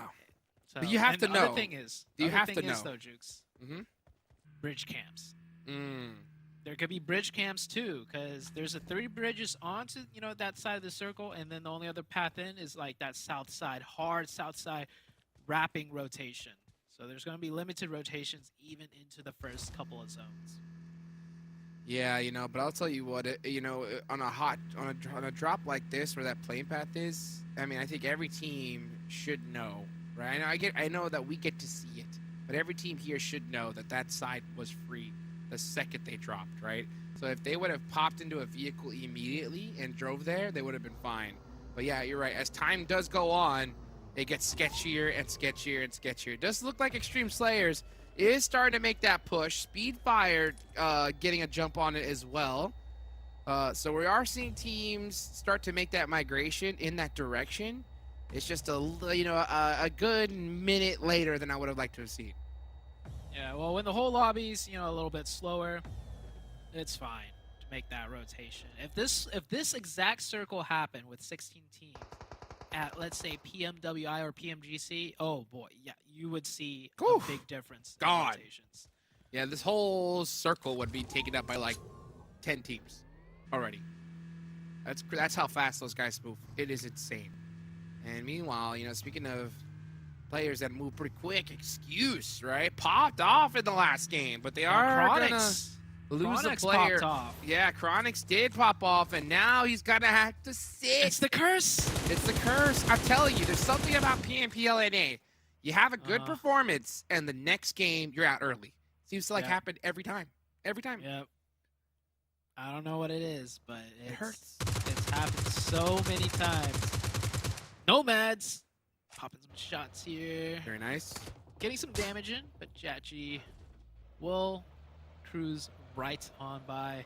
And Chronic's already out. I was hoping, Excuse would try and mimic what they did in game 1 and just keep playing aggressive. Like, yo, that worked out great. Let's keep that mindset. All right. Chronix was probably thinking the same thing. Like, man, I had like 9 eliminations, 1,000+ damage. Oh, man. Jaji is just unstoppable. This car. He's going to drive to the moon with it. And this kid is old school. What is this from, like, Season 2, Yeah. Yeah, so he is rocking the OG skin right into another play. Oh, actually, it's just his own team. Yeah, he's good. Imagine, though. Imagine. That would have been hilarious. So, now, yeah, Jachi driving it all the way to safety. Beautifully done from him. And where is this at? Okay, all right. They're going to be in the circle. Bridge camping. Yeah, they are bridge camping. So, hopping in the Dodge now. Oh, you can't leave that car. You should have left. You should have picked up that car. You're right. I mean, when you are that fortunate and you survive, that's a lucky car right there. You got to keep it going. It is. It is. Oh, well. Execute, by the way, picking up a point right there, like way earlier against Team Excuse. So Execute is in this match, and good zone for them. Well, actually, they got a lot to work in with As we see another player go down. Yeah, now teams are really starting to fill in as we're about to head into the second circle shift. BULUC CHABTAN losing one. Another player knocked from BULUC CHABTAN. Uh-oh. We're going to see a lot of casualties because, like I said, it's so hard to rotate through here. So many buildings just scattered along the roadway side. So that's exactly where rotations are looking to pass through as well. Right you are, Zute. You got to keep a close eye on every hill, every, I can't say really blade of grass, but every flake of snow. You know what I'm saying? You got to keep an eye out because there could be a player hiding behind it. I mean, look at Wall Street Bet's position, right? They're just camping this road right now outside of these buildings looking to find some mistakes. You know, okay, they got the intel. Now they're heading back. I love to see that right there. And just trying to buy some time. Teams that still need to rotate into the circle, Zute, and Hyper. And Hyper coming through the south side. LOTUS and MEZEXIS. MEZEXIS is, we're all the way over there by Dino Park. So, I mean, they may have gotten zone blessed in the last game, but not this game. Nice shots. Excuse. Gets one onto BULUC. BULUC just trying to find something, somewhere to play in right now. They coming out, Alex. That nade flies to Timbuktu. That was just right underneath the building. And is that the last member up for BULUC? It is. Yeah, excuse looking to clean this out. Alex has a DBS though. So He does. Do something. Can Alex get it done, or will he channel his inner speed fire? Let's see. Let's see. He's waiting. Looking for some angles. Excuse ain't gonna let this go though. They are gonna finish this off sooner rather than later. They want this elimination point. Alex does have some angles to work with here. He has a nade locked and loaded. They heard the pin pull, but it's not going to be able to catch anything. So poor Alex just going to try to buy some more time. And excuse a little bit nervous to push this. And honestly, it's a thing, right? Especially with the DBS being available these days. You never know. Someone can make a crazy shot. Yep. But here they come. They've worked this really well. They forced him further and further and further back. Alex is having less and less to play with. And yeah, they're pre-firing every corner, every angle they could take without having to just run straight in. Wow. And that pretty much forces Alex into a corner that they could kind of guess when they peek through. And look, just like that, through the smoke, they cleared like all the corners, and they could just tell. They know he's back here. There's nowhere other place he could be. So excuse losing Chronix early, but looking pretty clean still. That was beautifully played. I mean, I don't think you can ask for a better one. I mean, they smoked it out, and what do? You know he's got to be in one corner somewhere sitting, right? So just pre-fire every single one, and you'll find him. And that's exactly what they did. So it's beautiful heads-up play. You're not risking, you know, that DBS just tearing through your team. So beautifully done. Love to see them maximize those points. Next zone, about to pop on over. We got 28 seconds left on the clock, so you can see that planning phase coming into play. And Hyper, this is all the way on the south side of the circle because they rotated in super late. So now we're seeing an edge playing in Hyper. Look at that zone. You can see them all the way there on the bottom. Yep. As we take a look at the live rankings, and oh my goodness, look at that lead, Zoo. It's just growing bigger every game. Every game. I don't think there's a team that's really closing that gap. Because in Hyper, I think they had like 1 0-point game this whole week so far. Wow. If not only like a 2-point game. Next circle does shift, and it just closes a little bit more on the mainland. You can see there's a huge opening on the west side, but these teams don't know that. And look, every team decided to take that south wrapping rotation because no one wanted to come in from the west across the bridges. Right. Now we have so many teams on that south side. It's going to be so tough for them to rotate. Mainly looking at in Hyper because they are on that south side on the far, far edge. You know, that's probably one of my favorite things to watch compared to PUBG Mobile was the paranoia. You know, these IGLs start thinking very similar, and then sometimes you'll have a zone or a place in the map that's center zone that's not taken yet, and nobody will take it because everybody thinks it's taken already, you know? Until you have one team that just finally decides to dip their toes and be like, oh, let's risk it, let's full push, and then it's empty, and they're like, what? This is empty the whole time? Goose. And in Hyper, 2 big teams. Excuse feeling really good after game number 1. Let's see if they can take down the Titans here. And Hyper rotating in. And notice how in Hyper, they're just fighting their way in. They could easily try and keep wrapping around, but they know that's kind of, you know, a blind rotation. The They're gonna feed. take their fight. BOPE taking down the crazy shots up from Rin, though, and from NHyper, putting that pressure onto Excuse, and now they know it's NHyper. So I wonder how Excuse is going to play this with 2 players up, especially realizing that now they're going up against the best team right now in the lobby. Yeah, Chico 2v4 mullied situation. himself? What is happening over there? Some BOPE teammated too, by the way, the elimination feed. So it's all sorts of craziness happening on that northern side. But right now, I want to pay close attention to NHyper, the champions the champions in the lobby right now. Most amount of points against Excuse, who just came off a very strong game. And look at the way NHyper are clearing every little thing out. Very carefully. They are playing this so slowly right now. Not looking to make a single mistake. Kai with a little bit of a low toss smoke there. Just trying to buy some time. That was a low toss nade as well.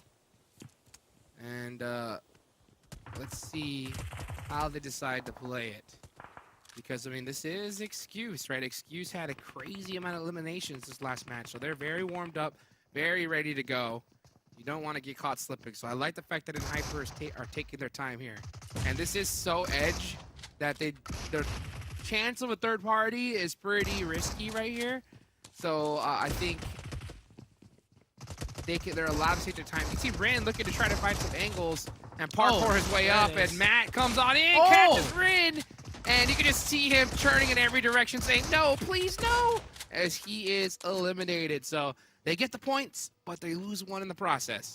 Yeah, Rin thought he was being sneaky. Mm-hmm. Rin thought he was being sneaky, but Excuse still paying attention to all the details, the sound cues. NHyper does lose one player. Next zone did shift even further north. I think it was a hard shift north. The white is literally touching the blue from the previous circle. So everybody on the south, once again, has to keep going north. Oh, goodness gracious. Okay, it looks like we got a Trevno finish, possibly. YKG, the only team right now there. It's just 24K all by himself. BOPE, meanwhile, dead center. And I think BOPE seems to be like YKG's kryptonite. Yeah, we've seen it a few times. A few times where BOPE are the ones to take out YKG. So we'll see how BOPE does with only 3. The nade, second floor. No one's home, though. Everyone's on the first floor here. And NHyper does that one looks good. That one looks that's real good. Oh, that hurt. And Koi's in trouble. HP. Does a great job, though. Nice shot, though, on a baton. Yeah, I think that was kindness. That was kindness, just really pre-fire. Wow. Oh, the DPS through the smoke. I thought it was nerfed. Nope. Look at where he's standing. He's just watching his teammate like, I can't do anything for you, buddy. I can't do anything for you. He jumped down. Oh, he caught him on the res. Oh, but gets shot in the back. Nice heads up play from MEZEXIS, though, right? To be able to cover that instantly, that was huge. He does a pretty rough Molotov. Kindness not able to thread that needle that time, but he is Kindness. He's out here playing. Oh, the tightest of peaks. But getting punished. And that is NHyper out of there. Very fortunate for YKG, for NHyper to get stopped here, especially after them losing so many members to BOPE early on. But NHyper already have picked up 4 points, and YKG, well, they only have 1 player with 1 point. I don't even know if YKG could get more points than NHyper this match, because we know placement points are really hard to come by now. True. But you know what? That at least minimized the damage. You know what I'm saying? Instead of it being a 20, 30-point game from NHyper, 4 is going to be still good. Still good, because, I mean, it's crazy that even when they have a bad game, they still put up some solid points. And that was NHyper working in from their edge, fighting their way in. So they could do a little bit better, but that's not their game plan, right? That's not their forte. It just so happened with this zone. That's what they had to do. And next time we have a circle like this, you know what you were saying earlier, Jukes? You want to see a team just start rotating immediately? I think NHyper, they're going to adapt to that and be that team. Uh-oh, and speaking of rotating immediately, MEZEXIS trying to get out of here, but Extreme Slayers are just going to say, no, sir. Here comes Brady with a beautiful nade. Oh, and the pre-fire. That is how you do it right there, folks.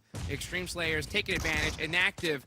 Hey, pretty rock-solid start for Inactive. I will say that, right? I think he has been doing pretty well, unfortunately, just getting caught off guard there. Extreme Slayers taking advantage of that situation. And this is 5 eliminations, and some monsters in the lobby are gone. So who knows? This could be Extreme Slayers' time to shine here.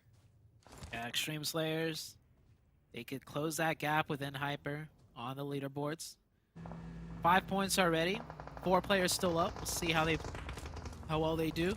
Execute coming in, really committing all 4 players to Tiny Shack. the Tiny Shack. Tiny Shack. When desperate measures Hey, must be employed. that's how you do it, especially if you're a player like Tensa, one of the only esports players in North America with a voice pack in the game, right? Tons of global experience, like crazy. You know, if you execute, sometimes Shack's the play, baby, and it's looking like it's working so far, but Extreme Slayer saying, we ain't going for no Shack, baby, we're going for some run-overs. Look at that. Getting some more points on the board. And the question is, which team's going to have the most eliminations right now, Zute? And with how aggressive we're seeing Extreme Slayers, I'm going to have to go with them. Yeah, gotta agree with you. Extreme Slayers looking really good. Still with 4 alive. Oh, well, you got going down. That's 2 of them. knocks. Oh, what have we done? They'll get the reset. Yeah, look at Don't the worry. reset. They're good. They're big chilling. Meanwhile, JatG. Dude, JatG is a monster. I think JatG has just been waiting for that perfect synergy on a squad for so long. Because, I mean, he has the skills to pay the bills. And hopefully we can see Wall Street Bets pop up. That was one team prior to this tournament. I thought that was going to do a little bit better. I think they took a little too long to put Slimmy in the roster. But let's see how they're going to finish this way, because they're going up against Speedfire. All right? Speedfire. Now's the time to Do they make have something 4 up happen. again? Oh, Yeah, yeah. please. Don't You lose got- another 4v2. Do not lose another 4v2. Please put up more than 1 elimination point. You have 4 up this late in the game. You have Here we to be able go. to get more than 1. Here we go. Blow it up. Blow that vehicle up. Blow it up, baby. That's what I'm talking about. And here they go. Extreme Slayers on the back foot remix. Saying, see ya. Bop. Bop. Goodbye. Speed Fire. Where's the other player? What's the other player doing? Guess what he's doing? Jukes. He's holding angles. Oh, here comes Execute. Here comes Execute. Wait, no. Trick and Fate jumped out. The other 2 players kept going. What? Why? Brady in the mix now. Looking to build some ankles. We need a replay on that. Fate here, baby. Here, looking to make some plays, looking to get it done all by himself. Said, hey, I got it, guys. Don't worry. Y'all head on in. Didn't work out. Didn't work out, but he's still alive. He's going to go for this res on a trick. I need a second to digest what just happened, Jukes. As a caster, The I know plays. it's my job The to call plays. things out as it's happening, but The give me plays. a second, Jukes. So the other 2 members that... Oh, the camping worked. Revel putting up another point. Oh, That- 1 and point? What, Speedfire 200%. Yeah, that's a 100% increase on what they did in the last game so far. So far, so good. Let's see. Oh, they had 2, yeah. Okay, nice. Nice. Looking for the 1v2? nade. 1v2. Arevalo wins these against Execute. He's got to move around. Yeah, he can't just sit still. Yeah, don't hold that. Don't just sit in the corner. That's not gonna work. Oh. Smoking out the Zimas while they're in a building. Beautifully done. Fate wants his own car. I respect it. I love it. And he's gone. Wow. Can they make it in, though? Right? A blind rotation. Oh, let's follow this one in. Dead center. Nope. Trick Nope. on fire. We haven't seen it work so far this tournament. But you know what? It could. You never know. And Revelo is going to go out to the Nomads. Execute's still alive. Still alive. They actually made it. Trick is alive. Where is Trick at? Unbelievable. He's there. He's right there. He's them down the left side of your screen. Dang. He found a okay. nice rock. He's holding it down. Meanwhile, here comes PASSIONFRUIT, taking out BOPE. And 4 watch- players up. Wow, good looking good so far. Meanwhile, Ace of Spades getting into it with the Nomads. I mean, this is just all out mayhem here in Vikendi. Yes. Oh, gunpade's on fire. I love it. Give us more.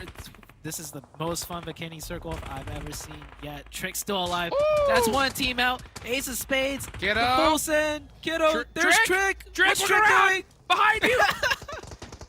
I'll take this spot too. Hops in the car. That's smart. That's smart. He's like, damn, there's no cover out here. I may as well go in this car. And Trick, oh, that nade. Oh, bounces to the wrong side. Kiddo did get the heal off. He could push in now. They're both Kiddo's inside. like- They're both in the zone. I think they're big chilling. I think Kiddo's just gonna hold in the Tesla. He can see Trick through He- that window. He can, and I think he's fine with it. And Trick has nothing. He has no No more nades. nades. Oh, that's Nothing left. brutal. They should both chill here. Yeah, they should. Honestly, if you're Trick, you want Kiddo outside, right? You want Yeah. him to be a teammate and to kind of like just fight a squad if they go on in. So, yeah, Trick, Kiddo, you know, temporary neighbors, sign the lease. You know what I'm saying? Yeah. Pay your rent. Mm-hmm. And, you know, once the final zone comes down to it, then you break that lease. You know what I'm saying? And you just make some plays. So far, so good. Look at that. Kiddo and Trick, what do you think they're talking about? I mean, obviously they can't talk to each other inside the game, but if they could, what do you think they would be saying? They're just like Look, you can fancy see him, meeting dude. you here. TBB, you can see him. It's just like, how'd you get here? Oh, you don't even want to know. You don't even wanna wanna know, baby. You don't even want to know how I got here. You better watch out for the nades. Uh-oh, Kiddo got tapped. Trick's like, are you okay, buddy? Are you okay? Kiddo's Imagine like, I'm Trick. fine, man. Imagine Trick telling story time. Kiddo was like, okay, well, first we were in one car. Yeah. Then two of us jumped out. The other two kept going. I don't know what was Yeah. happening. And then And both then we Zimas stole were... some cars. Yeah. And now I'm here. I don't know. We had both Zimas inside of a building that was secure. We smoked it out, bro. You know? We hopped in. We got out. Full sentence. Oh, no, Kiddo! Oh, man. Trick crying right now. Losing his buddy like that. That has got to hurt. Yeah, well, that's an extra placement position, though. So Trick just needs to survive a little bit more for that placement points. Passion Ugh. Fruit with 3. They lost 1. They're on the edge. And everyone's allergic to Trick right now. Look at that. No one Dude. wants to move up because there's no cover besides Trick's one little shack right there. Man, that could have been like the start of like a 90s movie, right? Trick just with the dialogue just saying, so I bet you're wondering how I got here. You know what I'm saying? Oh, beautiful. Meanwhile, let's see Lotus Esports coming on down to K19 in FPP. He's hopping. He's got the Uzi, the hops. Oh, Gets one. easy DPS. Too good. Oh, looking so good. I mean, meanwhile, Toquito saying, no, sir. Gotta go for a res here. Actually, I don't think he can. Yeah, with this blue zone coming in so hot, it just might stop right on them. It does, so they Oh. have a little bit of cover. But they're still wide open to so many players. Passion Fruit taking advantage. Yep. Oh, Toquito trying to do what he can. Oh, the no, shots. he goes down. Nice. That's the grenade by nice Lotus, nade there yeah.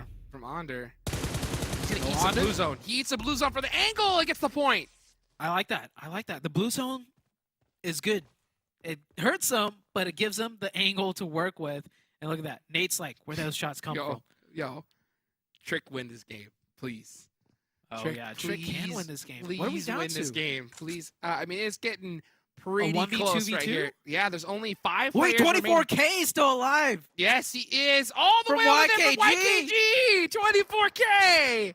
Say what? Let's go, baby. Okay. He's been by himself half the game. Oh, more than half the No, game. more than 90% of the game. That's right.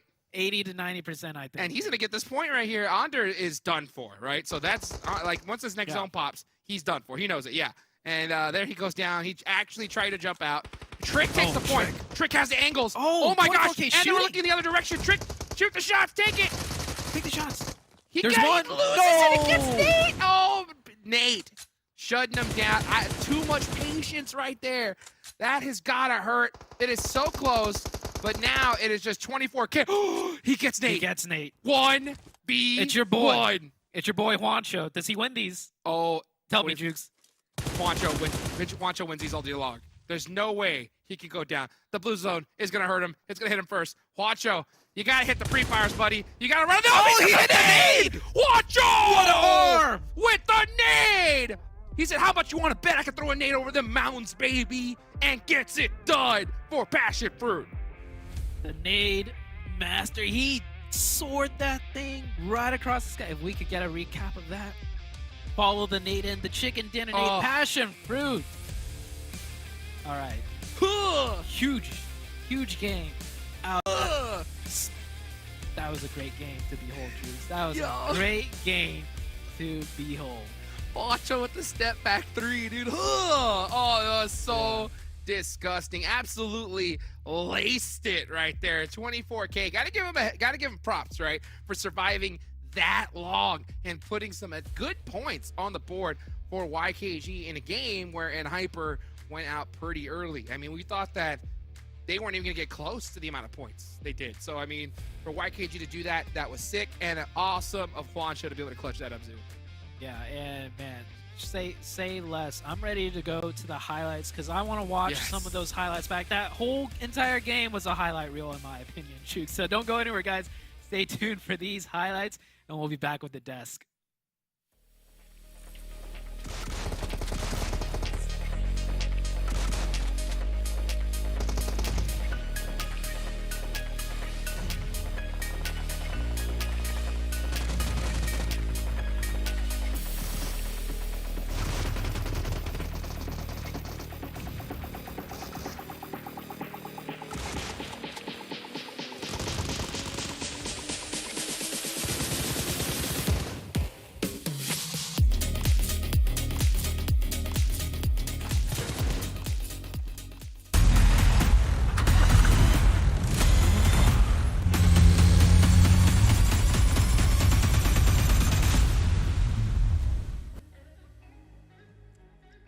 That had to have been probably one of the most entertaining matches on Vikendi I feel like we've ever seen. Probably one of the most entertaining matches we've had happen so far in this season. Uneven. It had everything, man. It had drama. It had solos. It had drive-bys that were meant to be drive-bys, but ended up being two players not driving by. I don't know what to say, man. You know, I don't know about ever seen, right? I do recall a game where a certain player got 11 kills. It was crazy. He wiped loops and everything. But, yeah, it was pretty good. This is a close second, right? I don't know what was going on with Execute. I mean, they had all that time. They just wanted to, you know, put on a show and just jump out of moving vehicles and keep driving. And then, you know, I struggled to understand what they were thinking about, but it looked cool. So, okay, I like it. Well, we do actually have a replay of it, and I feel like this would be probably the perfect time to take a look at whatever you want to call miscommunication, trackmania. I don't know what you want to look at, but this was probably, I don't even know what to say actually about it. I was going to call it smart, and then I was going to be like, no, that wasn't smart. But then I was going to call it miscommunication, but like, I don't know how you can miscommunicate that badly. I don't know. Let's take a look. It seemed pretty intentional, right? Where are we at this point here? Like, has the drive-by already occurred, or?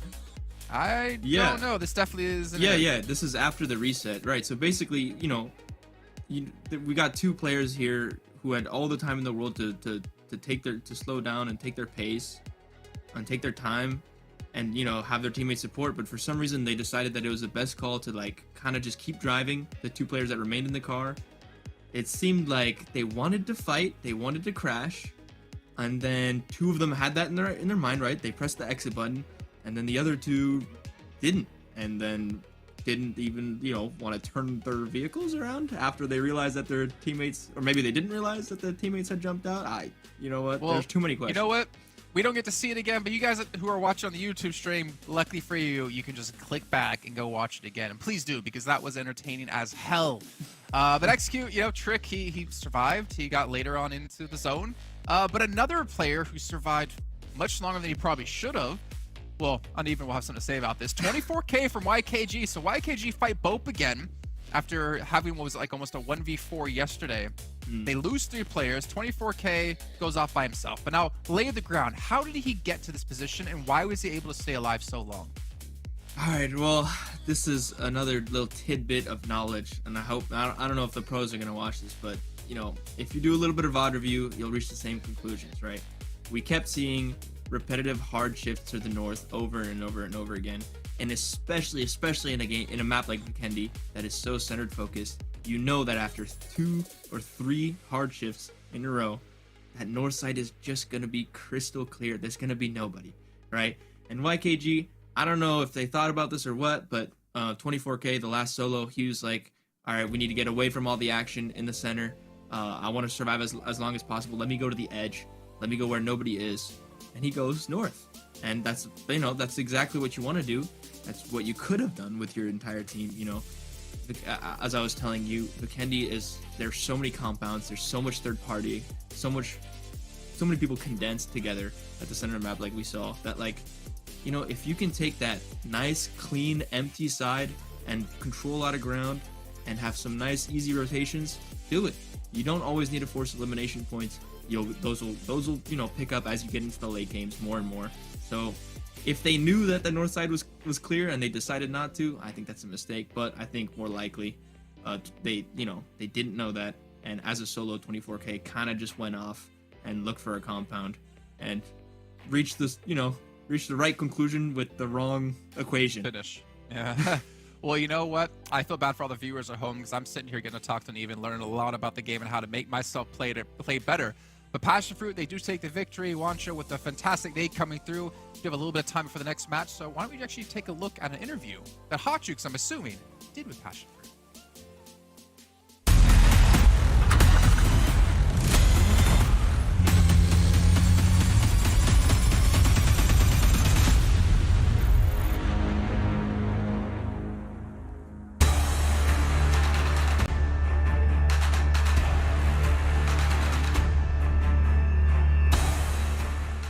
Next one is, could you tell your fans your lineup this year, and which player is playing which position? Just kind of give a little bit of a deep dive on PASSIONFRUIT. You have me, Sixless, the IGL. You have Zuko, he's just our guy that shoots people. We tell him go wherever, he just kills the entire squad for us. Juancho, he usually just sits back and sits in the passenger seat of the car waiting for someone to drive him around. BULUC, he overwatches from about 500 meters away, providing a lot of value from 500 meters. Just very, very overall good player. Love to hear it. Love to hear it. Next one is, do you ever feel burned out during your time in the professional stage, and what sacrifices did you make in your daily life to become a good esports player? Yeah, I definitely feel burned out. It's usually like halfway through game one of scrims. I'm like, yo, I need to get off. These teams are too easy for me. It's just too free. I drop like 15 kills per scrim game actually. So it's still like 60 plus kills. Yeah, that's when I get burned out. It's just because it's too free for me, I got you. Too free. And speaking of too free, okay, you were always known as the one of the best snake players in North America, right? That last player to survive and get those placement points. With this new point system, though, it really strays away, right, from that placement point era. It's all about those eliminations now, right? How do you feel that has changed before your time in the past? Oh, well, I definitely adapt very well. So like recently, since coming back to the point change system, we've started playing more aggressive. I don't ever snake really anymore. I'm always like, frontline fighting, pushing with like DBS because it's the meta now from shotgun, nerf it please. Yeah, but so you just W key people and just go for kills. And you can go out 17th place or 16th place with 8 kills and it's worth basically a win. Yes, sir. Yes, sir, indeed. Last but not least, would you like to say anything to the fans out there cheering you on? PASSIONFRUIT. That's it with Sixes. Thank you so much, man. Can't wait to see what you do on the main stage, brother. Thank you.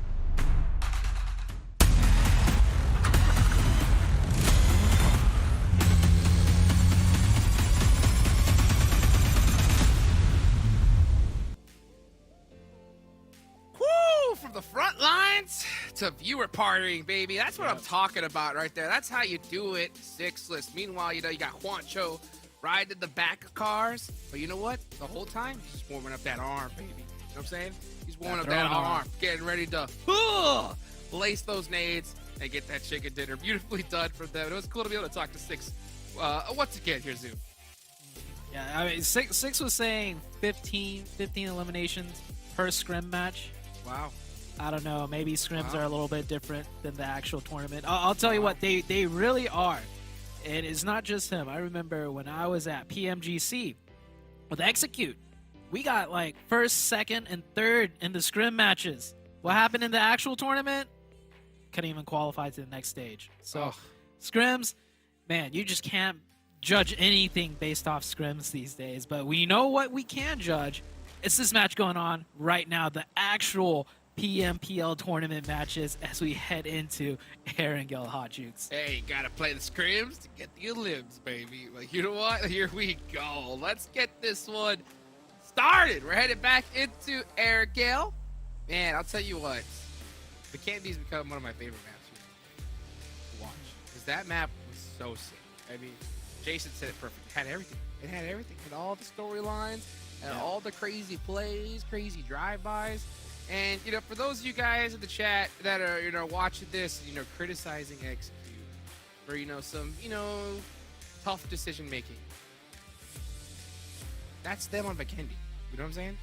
Uh-huh. That's what they do on Vikendi. Okay?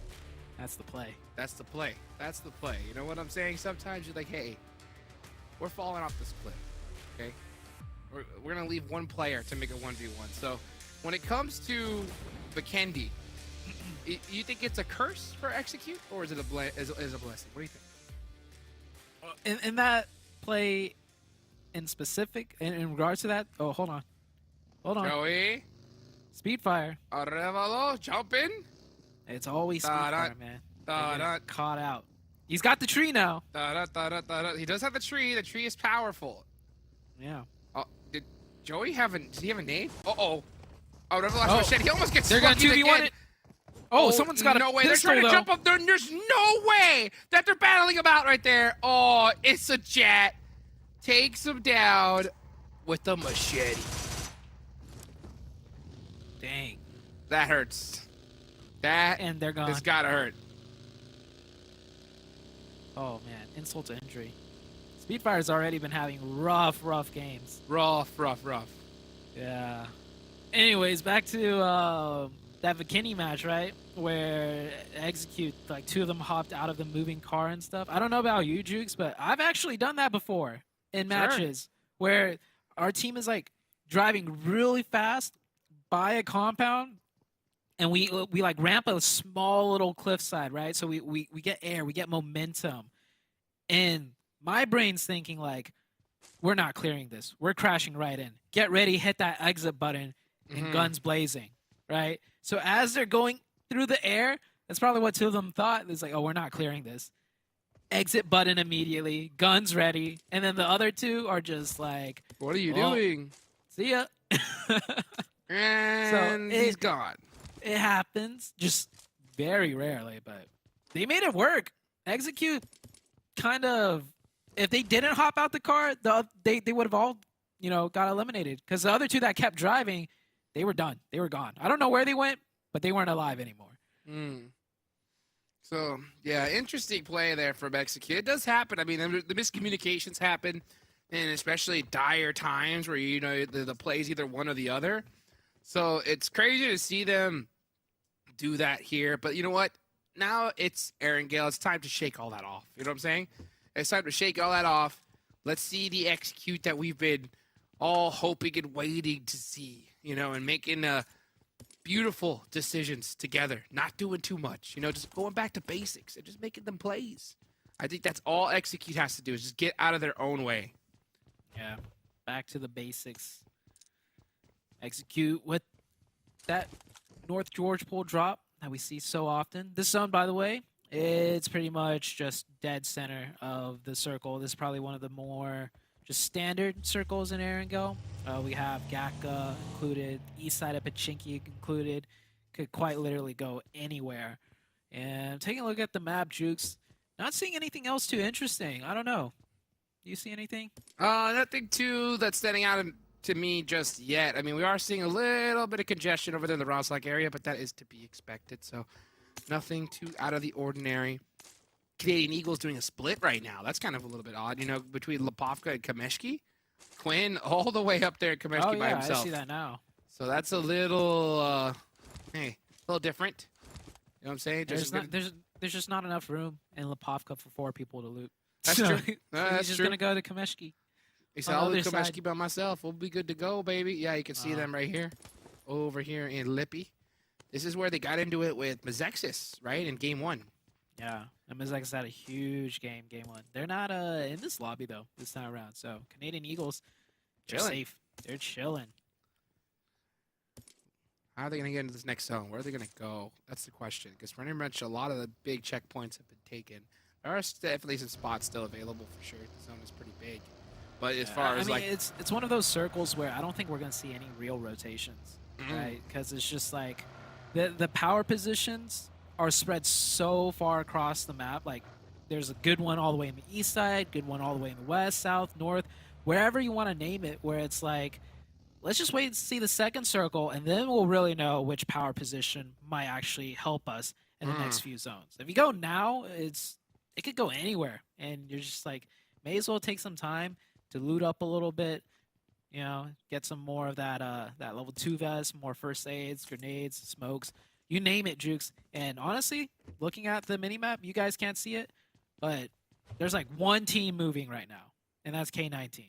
Everyone else is still just chilling and waiting, and can't blame them. Yeah, everyone just get it. This is the calm before the storm. I think there was so much heat in Vikendi that teams are like, okay, let's slow it down a little bit. You know what I'm saying? Let's just slow it down just a little bit. Let's take our time here in Erangel. Let's get some good points on the board and then go from there. So not surprised to see this being the play. You know what? I do have a question for you, Sute. Uh-oh, as we watch Casper. Oh, runovers, grenades, execute, ace. What is going on? Trick with the confirmation. This is That's all the up. way by North George. Yeah, in the northwest. Near Zarky. Outside of zone. They're outside of where they loot. So, not sure how this predicament happened. It looked like they were trying to chase each other down. Execute with 2 members knocked, but it is a 2v2. Oh, another player goes down. Now it's a 2v1. Tense up. He wins these. Should be easy. Oh, the quick bait and switch. Wow. Okay, I like it. I like it. And yeah, okay, there's a teamwork right there. Beautifully done. They're going to pick up that point, get these reses off as well. Casper not able to make it in that buggy, and Tensa said, "You're too late, buddy. I'm out of here." You got your own. You got your own buggy. Where's the other aces? I thought those two were the last 2 ace of spades players, but there's more. I think the other player is still in George Pool. Yeah. Oh yeah, way over there. So split up. So by himself. Oh, he did take some shots. Those were angry shots right there, Zute. Have you ever seen them? That's exactly what they are. I don't know how that all happened. That might have been a set plan from Execute, because they start off deep in George Pool, looting. And if they were to rotate, they go east, they go south, towards the center of the zone, right? They went outside of the circle, and that's definitely not because they needed more loot. I think they needed elimination points, and that's what they found. Beautifully done. Okay, Execute. All right, pulling play. out some, There we go.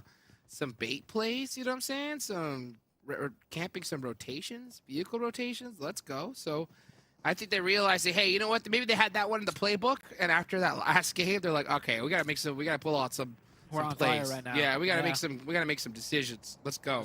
Let's call all the plays.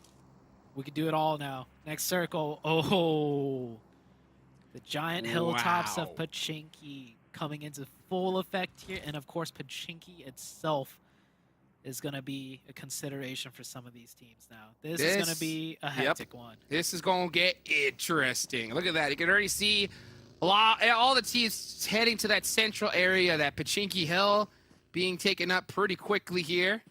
This is going to be a fun circle. Meanwhile, you still got teams like Execute way far away from the zone, so they're going to have to creep their way through, maybe through the Everest side here.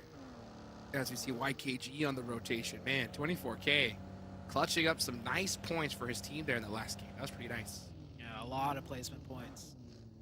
That nade, though, just, unfortunate for 24K. Juancho, too good with this. Too good. He don't lose those, I'm telling you. He does not lose those.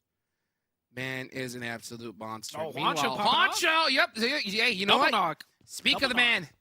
Speak of the man, and he will appear. And PASSIONFRUIT putting in some work right now against Wall Street Bets. No, that's K19. I'm sorry, K19. I was looking at Wall Street Bets on the map. That's right, K19 getting demolished right there. Nice. Here comes HH. It's HH last alive. I thought he was coming in this direction. Instead, going in the opposite way. K19 just getting ripped apart there. That's got to hurt.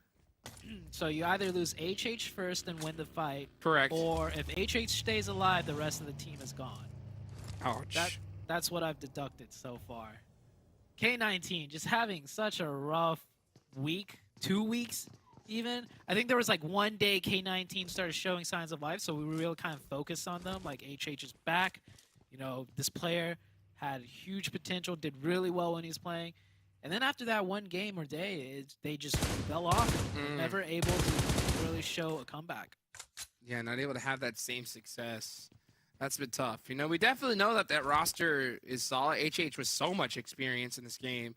Just the synergy seeming to lack, and the decision-making being a little bit behind the 8 ball. So hopefully they can, you know, grow as this tournament goes on. That's something that we are hoping to see. Meanwhile, Canadian Eagles, right? Canadian Eagles had a great day yesterday. They started off this one pretty rough. So they're looking to continue that streak. It's definitely a big bump in the road, though, for them.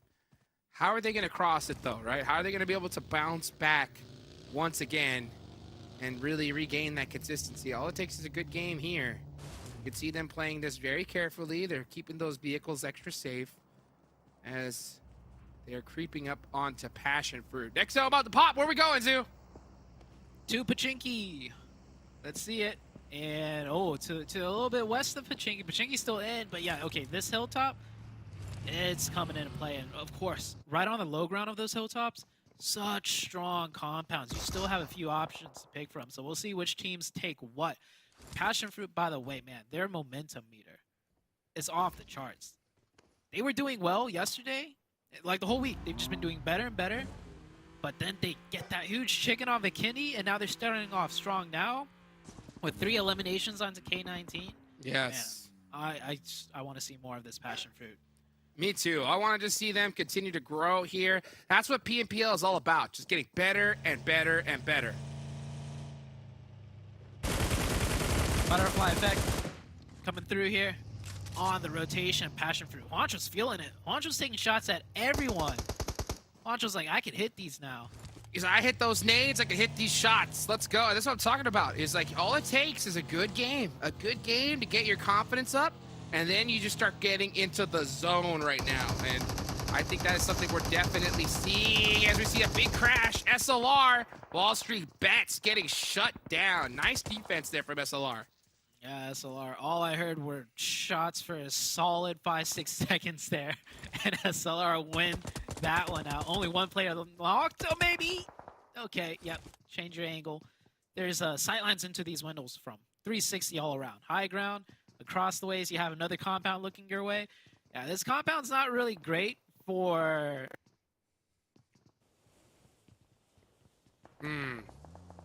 Meanwhile, let's see Hope how... you get a few more circles and a few crashes.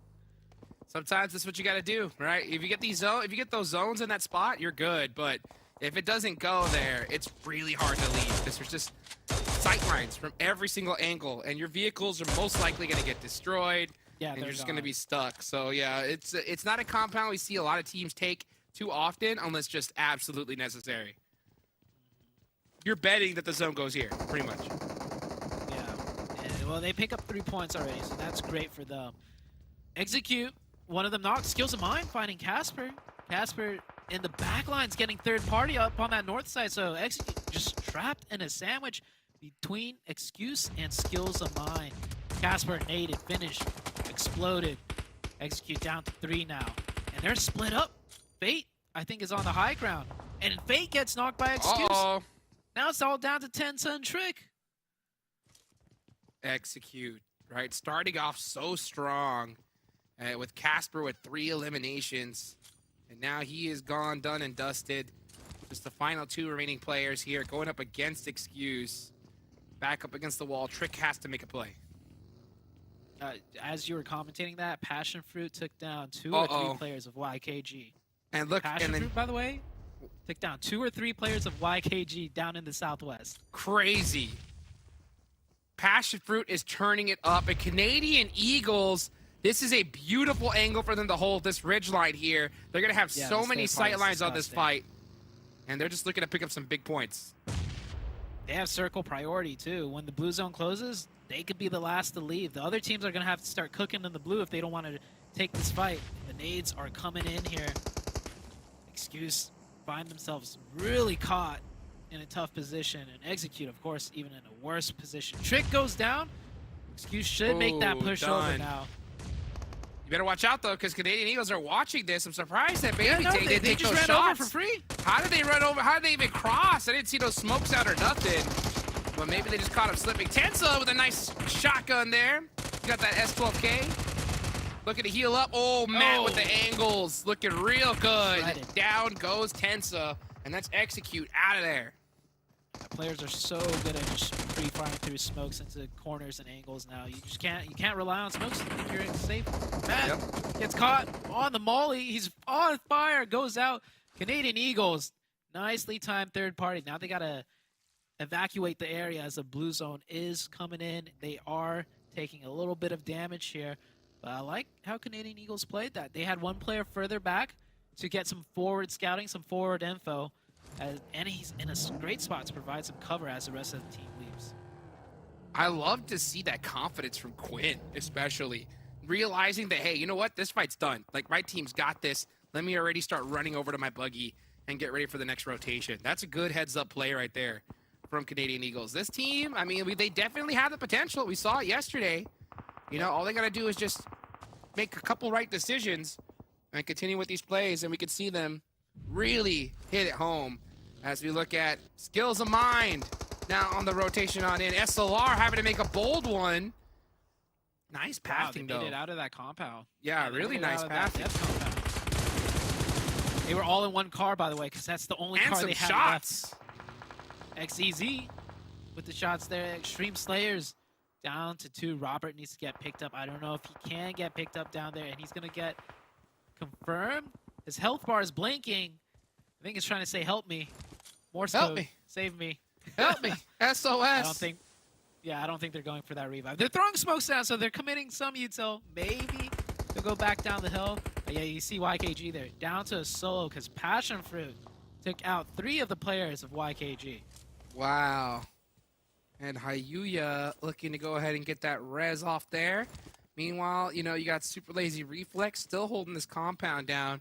And it is impressive to see them even make it here. Like we mentioned a little earlier. That was not the easiest one for them to do. And they're looking at their previous home being taken by the Canadian Eagles. And they're doing that again out of necessity. Let's see how they're able to play that angle as the zone about to close even further onto this Pachinki Hill. Where's it headed? South, north, east, west, and goes to the north, northeast-ish. But yeah, the 2 giant hilltops now in play, now in zone. The 2 power positions. Puppeteer on the northwest, Canadian Eagles. Yeah, this west side of the circle is going to get really messy. That west hilltop, I see 2 to 3 teams looking to push up there now. Yes, they are, and the pushes are starting to ensue. You see Hayuya there getting that first aid off. He's bringing in ready to move because he knows that we're going to have to here in the next few seconds as they're going to mount a defense right now onto Canadian Eagles. Here comes Quinn with a very bold rotation. Wow, getting pieced up in the process. No fear from the Canadian Eagles on that rotation. Wow. Okay. I don't know about this rotation because they had 4. They could have just played it. Then again, they do realize there's like 3 other teams there, so the second they start a fight, they can't be the first ones to initiate. So True. I guess it makes sense because if they initiate, they're getting shot in the back. So I don't know where the rest of them went, if they made it in, but here's more rotations coming in, man. Puppeteers now fighting with Extreme Slayers on that hilltop. SLR also going to be looking to come up to this hilltop. Some bold ones. Meanwhile, you just got Extreme Slayers, big chilling right now, looking to defend it against Puppeteers. Puppeteers coming out, Dong, with the nades, looking to open up this fight. One huge knock is all they need, and we're going to see a huge push. Come on. Brady trying to get that first aid off before another nade comes in. Reckless moving closer and closer, and yeah, there's SLR downhill trying to work their way up. Great job from Extreme Slayers holding off 2 fronts right now. Let's see if they can manage it still, because Puppeteers, they're getting ready for that full-on push. One of Extreme Slayers knocked. Rise taking a check, taking a look at the SLR side. 3 teams here, all vying for 1 hilltop. And Canadian Eagles, they made it to that shack just north of Speedfire, so Crazy. Canadian Eagles are safe for now. Super bold rotation for Canadian Eagles. I'm surprised that even worked out for them. Big risks, though, sometimes come with big rewards. And, uh-oh, Long about to deliver a nice reward on over to Extreme Slayers. That nade looks real good. Oh, barely missing the mark there. SLR trying to open up this fight as the zone is starting to reclose. They have some time here, so they don't have to really push this too hard just yet, but just trying to lace that nade. And if that does happen, yeah, it's definitely time to push. But that push is also risky, though.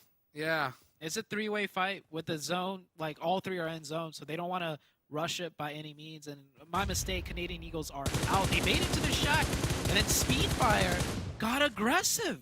Wow. Speedfire was in the two small houses right there you see on the southwest. They left those houses to push Canadian Eagles. So I think Speedfire finally realizing, like, yo, we are playing way too passive. Yep, that's and not it working is out. Not working.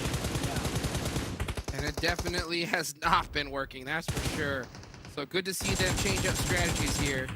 Oh, Puppeteers finding some angles onto SLR. This is a three-way fight, though, like you mentioned. So these we're not surprised to see so much passiveness happen. But I think Puppeteers said we had enough of this. We're pushing on in, but they get punished for it.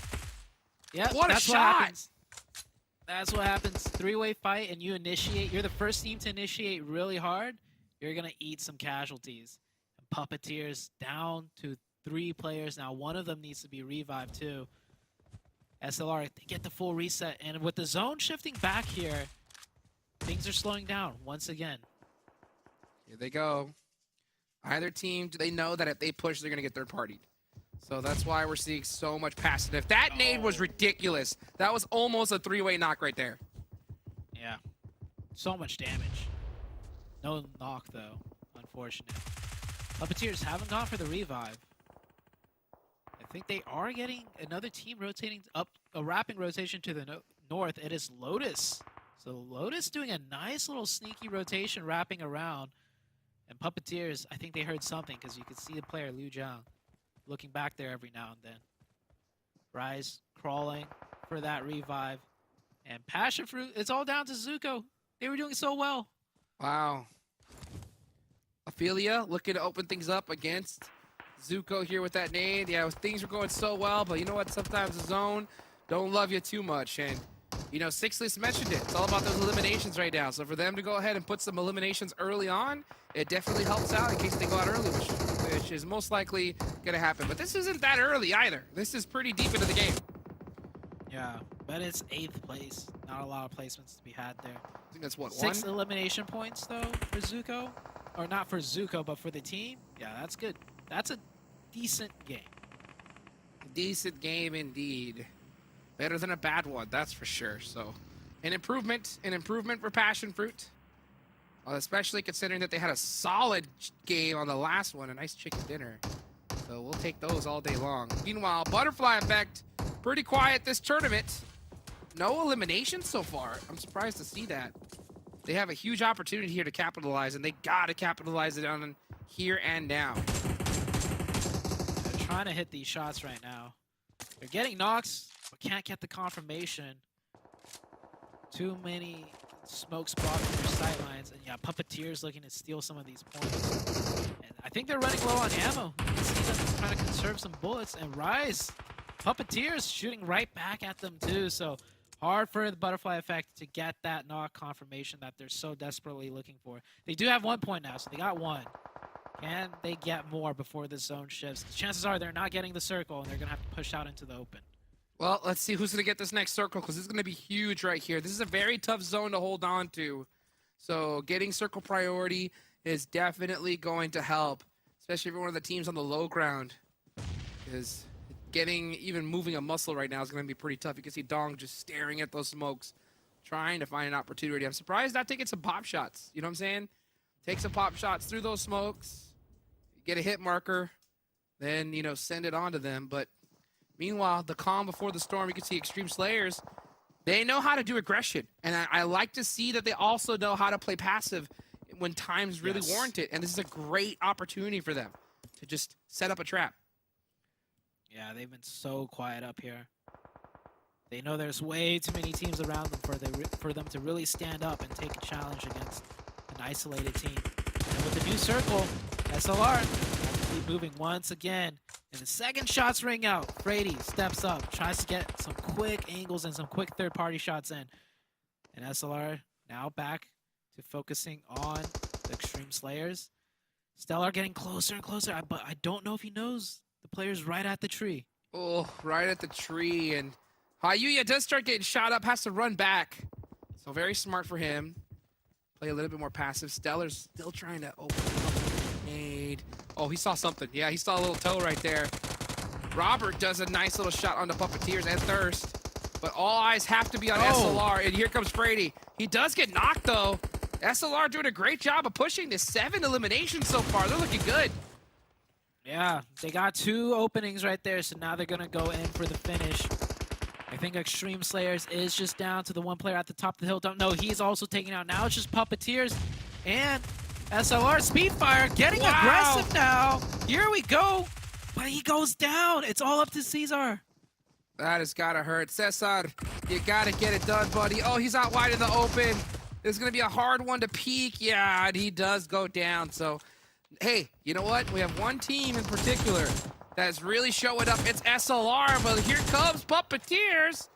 Lu Zhang looking to shut him down. Oh, man, the peak's so fast, so clean right now from Lu Zhang.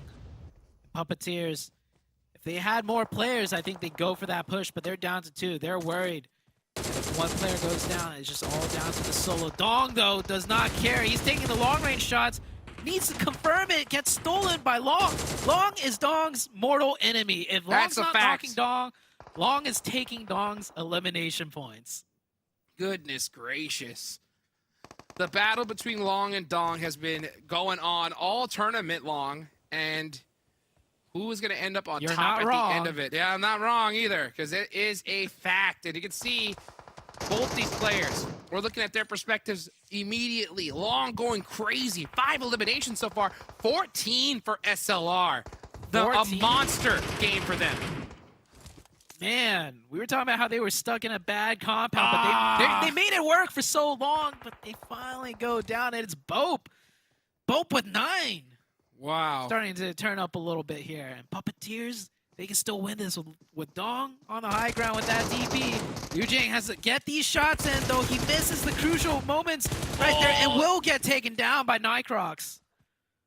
Nycrox, 1 HP. Meanwhile, look at that. You got Fuego on the off angle. You still have a member of Lotus up. A couple members of Lotus that have been big chilling down there. Like I mentioned, it is so tough to deal with that position. And Dog! Said, you know what? I don't got to worry about Long no more. I'm ready to go. He's a threat. A massive one, too. Especially with that DP. He has the high ground. He has so much real estate here. He could definitely make some big plays. Oh, I love this. Dong is changing up his position drastically. Because BOPE is going to be throwing a couple nades up there. BOPE is going to think Dong is still up there. And same with the rest of the enemies left on the map. Oh, he sees his toe. He had to see it. Did he see it? Did he spot it? And his toe was just out. Dong now does... Actually, it's BOPE taking those shots. So Dong, does he spot the toes? He sees them. Oh, he spots. Oh, he's waiting. So smart. So he's smart. being so patient. Take the major threat out. And then he put himself in such a great position that he couldn't even defend. He's gonna spot him here and take the shots. A couple more times. One more bullet. Oh, Betty, how are you surviving? Okay, another angle. That's even better. BOPE. Yep. Oh, Ophelia takes it. So it's just Dong versus BOPE. BOPE with 11 1v2. eliminations. 1v2. And look, Dong is changing up his angle so quickly again. This is just shooter 101, and Dong's playing it perfectly. Nycrox misses some shots. Dong switches up. Right, left peeks. Dong pops up Nycrox just a little bit. He needs to get that reload, though. And he's only got a DBS. He's got no range other than a DP and takes so long to reload. The shot! He gets one! No, I thought he had that. That was close. I thought Dong had that knock. It I do looked as well. good. But I think it was Nycrox. Yeah, Nycrox from the high ground. His shots were better. Dong putting on a show, but overall, BOPE took the huge one right there. Oh, it took a massive one. I mean, that was so crazy to watch because BOPE played that perfectly, right? There was so much chaos going on. They were just kind of waiting in the waters, just throwing some nades here and there, getting some sick eliminations, and picking up points like crazy. But you got to give it up to Puppeteers. I mean, Puppeteers did a great job. Even SLR, right? SLR showed up huge in that last match. I think SLR had the most eliminations out of all the teams. Yeah. Which, so much to go over. So, Jukes, let's just head to the highlights. Once again, Vikendi highlights are great.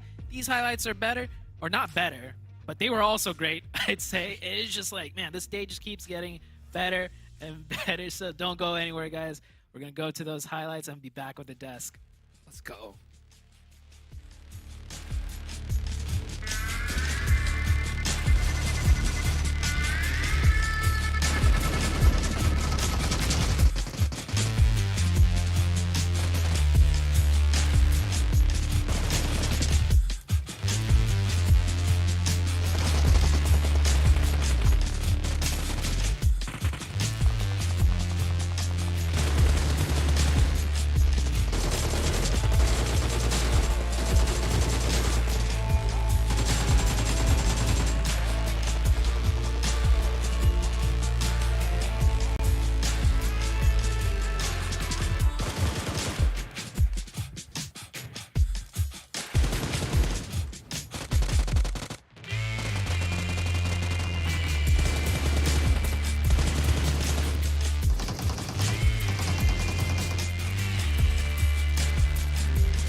Well, BOPE finally get themselves a victory here and close things out, even though it became extremely scary up against Dong from Puppeteers. And I'm telling you, man, I've been talking up Dong so often. I'm so happy you actually get to see how good of a player he can be here for his team. And he's been so quiet, but finally some life back into the life of Puppeteers. But BOPE, man, all about the rotations, their positions, taking advantage of situations like when we had a three-way fight breaking off between Speedfire, Super Laser Reflex, and Puppeteers. A great game for BOPE to win, to be honest. Yeah, they played that really well. You know, it's deceivingly difficult to hold Pachiki Hill when there's threats coming in from all sides. But they, every time I was watching how they did, they had a few things that I didn't really agree with, but they made it work. They did, you know, some nice off angles to hold from that east side push, and then as soon as they saw third parties happening on the west side, which they knew, like, it's very advantageous for them to take care of as quickly as possible, and that they have no better time, you know, they took advantage of that, and they did push over, and they lost a few members, but I think, you know, that was in return for clearing that whole west side, and then they could claim that whole high ground and win the game. So very well played, good priorities. Yeah, nice team fights.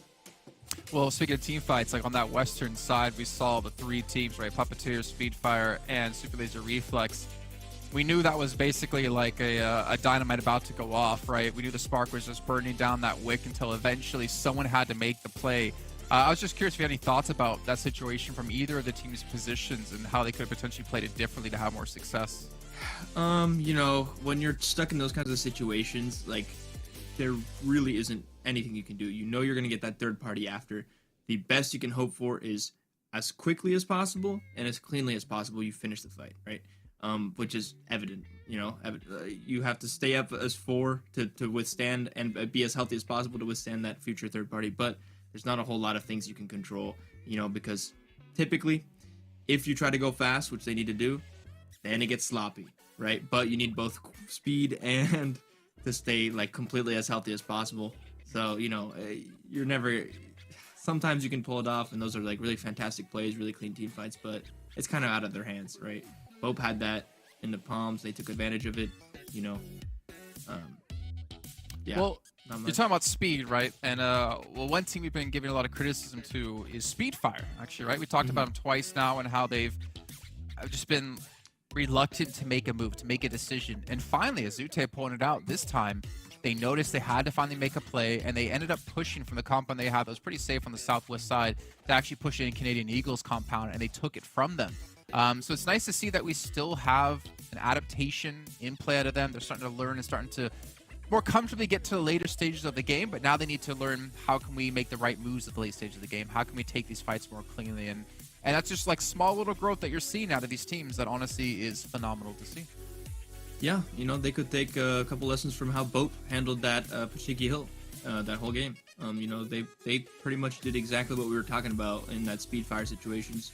They bid their time, they looked for the opportunities, and they chose the right moments, in my opinion. Not an easy hold, but well executed. Yeah, so they should look into that. Yeah, I mean, again, right? Like it's all about figuring out what you're doing wrong, figure out what you're doing right, and obviously when you have days off, you have that opportunity. But taking a look maybe at Extreme Slayers, I try to remember, what team drove straight past them and they caught the last player from that? Was that actually, it was Canadian Eagles, That right? was Canadian Eagles, yes. I was wondering, like, what the hell are they doing? Because obviously the first car goes by, all right, cool. Like, you didn't know someone was there necessarily. Second car goes by, a little bit questionable. But the third one going by, I don't know if you had a better angle to rotate in, but that just seemed like a massive brain fart.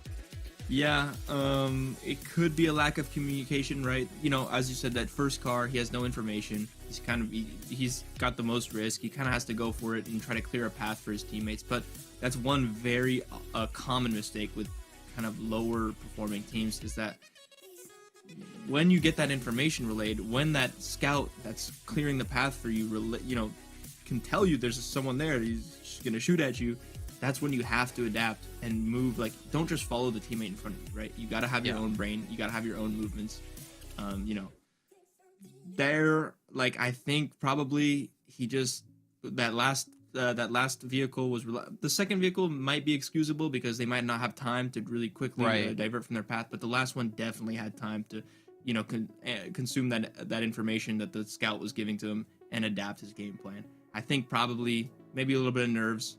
Doesn't really want to go on his own path and make a mistake. He's like, oh well, these 3 guys lived, maybe I will too. But you know, you don't want to play like that. You use the information that you're given and adapt your plan. Sorry, I know you see me looking off to my side here. I'm actually just trying to look back on the map to see what happened to YKG because I didn't get to notice it there on stream. They lose to PASSIONFRUIT, and I wanted to look at YKG because obviously they play out 4 matches straight, and they're not looking too hot on the leaderboards here. But getting taken out by PASSIONFRUIT, that's honestly a little bit serendipitous, I'd say, for PASSIONFRUIT. Thinking back to week 1, there's a certain Erangel match where they got destroyed very early on in the game. But as we also heard from the interview with Sixless, like, he was expecting to be, I mean, I don't even know why I'm going back here, but I find it kind of funny. He's talking about dropping 15 eliminations a game. He's in-game leader and etc. And right now, like, the roster they are fielding without Sixless is seeming to do better than when he was with the team. I don't want to talk too negatively about him in any way. I'm not trying to, but we haven't seen that kind of performance out of him or the team. But we are starting to see the team start to build up to what he talked about in his interview pod. Yeah, you know, I think Sixless was dropping 15 kills per games in scrims, and then he woke up from his dream. But yeah. I mean, right, we know this, right? I don't care what any team's performance in scrims are. I've been burned too many times in the past going to events being like, oh yeah, Unicorns of Love are doing phenomenal. They're destroying every team in scrims. Go into PMPL, bottom of the table in that season. Like that, it's expected. Like, people don't really take scrims seriously. It's all about working out the mechanics, you said, right? Actually, yeah, exactly. That's a good little thing that we could talk about. When you were doing scrims, like before an event, what were you guys really focusing on as a team? Because I've always been curious. Yeah. What relevance are scrims to teams going into an event? Not scrims in general, like when you're trying to practice, but like going into an event right before it begins. Yeah, so right before it begins, like if you're doing an international tournament specifically, the scrims, the most useful aspect is figuring out each other's drop spots, right? When you're in an international tournament, you have no idea where anyone's going. Everybody's completely new to each other. And so these are those couple, 4 to 8 games. That's what we used to have back in the day. Now they do a little bit more. You just kind of feel each other out. You do a couple contests. If you win, you claim that spot as yours. If you lose, you move on. All right, that was our specific strategy, right? Okay. So yeah, say you'd have 2 Sanhoks. You played both of them. You lose both of them. You're gone. You win 1 and 1. Gets a little iffy, but yeah. So that's pretty much it. Mechanical checks as well. Team fighting, feeling it out. Things like that. Well, it reminds me of Skills of Mine up against Wall Street Bets in week 1, where the Skills of Mine realized, okay, we can't take on Wall Street Bets anymore. But what we can take is our 4th match of the day. So we're going to head over to our commentators to drop on in and get this one going. Let's get it going, baby. Let's get it going, guys. Here we go into Miramar. Let's go. All right, beautiful plane path right here. Going right down the middle. El Pozo is going to be a nice drop available. San Martin, Los Leones is a little off the beaten path, but I think a lot of teams would prefer to have a plane path like this than, going down the south side. That's for sure. Yeah, north is way better than south on Miramar. So much more just looting locations up in the north side. South, don't got as much. Definitely don't. And Jukes, by the way, today, games have been on fire. Absolutely. And oh my goodness. PASSIONFRUIT stepping up, SLR stepping up. Like, more than half the lobby has had a huge show up moment. I can't wait to see what's gonna happen in this match. I don't know what to predict, other than NHyper probably getting another solid game. Outside of that, no idea what's gonna happen. Yeah, you know what, you're right, and I have to agree because in the previous days, it's really just been a show of NHyper, YKG, Extreme Slayers, the top teams. Everyone else has just kind of been circle though. Wow, we haven't seen a circle like this in a hot minute. Okay. Crater Field finish, Crater maybe? Fields, imagine? Even an El Pozo really finish would be north. nuts. So, heck, SLR, they're dropping El Pozo all by themselves. They're going to be looted out the teeth, have a good position in this next circle. Maybe this could be their little comeback. Because look at them, right? They're in 12th place. And guys, I mean, we've seen SLR last, right? Dead last before. So to see them, climb up the ranks here is definitely good to see. Ace of Spades and Lotus in the hot drop once again. These two teams are not giving this location up. Neither team willing to take it, let this one go. And it's rough because this area of the map, like the loot's not that great in my opinion to constantly fight over, and the rotations could, it's not terrible since you have, the roadways north or south whenever you get those crazy south or north rotations, right? You Yeah. could use those roadways. But besides that, it's like, I don't see why they constantly fight for this spot. Ego, baby. Ego. You know what I'm saying? Just saying, you know what? This is my spot. Sometimes you got to go and just plant the flag. Now, it doesn't make sense. I mean, this is really a tough area here because there's not a lot of vehicles, number one. So even getting out of here is always a problem. And if you're sharing it, your loot timing's been reduced. It's just a tough experience overall. So I think these two squads need to understand that, hey, you know what? This is not good for either one of us. So let this be the last time we drop in this area together. Yeah. You saw there, Mumbai, level 1 helmet, no util, no vest, Tommy gun. And Wow. he just kind of, has to sit there and wait to, get more info, hear where the enemies are. And it is not a situation you want to be in, especially with the zones, Jukes, because we are in the northwest, hard in the northwest. Execute one of the teams in the northwest, looting that La Cobra area. Oh, that rhymes. All right. Yeah. You like that? Yeah, and this could be a big game for Execute. They did well on Vikendi, and then after that kind of, fell off again. And so this zone is a huge opportunity for them to, boost up their points once again. Absolutely. Okay, how are you going to boost it up is going to be the question. One team that really needs to boost up their points, of course, is YKG, right? Yeah. Look at that. Isajat on the team. They have not been able to really get things going here. We do see a couple little, nice little plays here and there, them soaking up some points, but that YKG dominance we saw in phase 1 where they just looked unstoppable.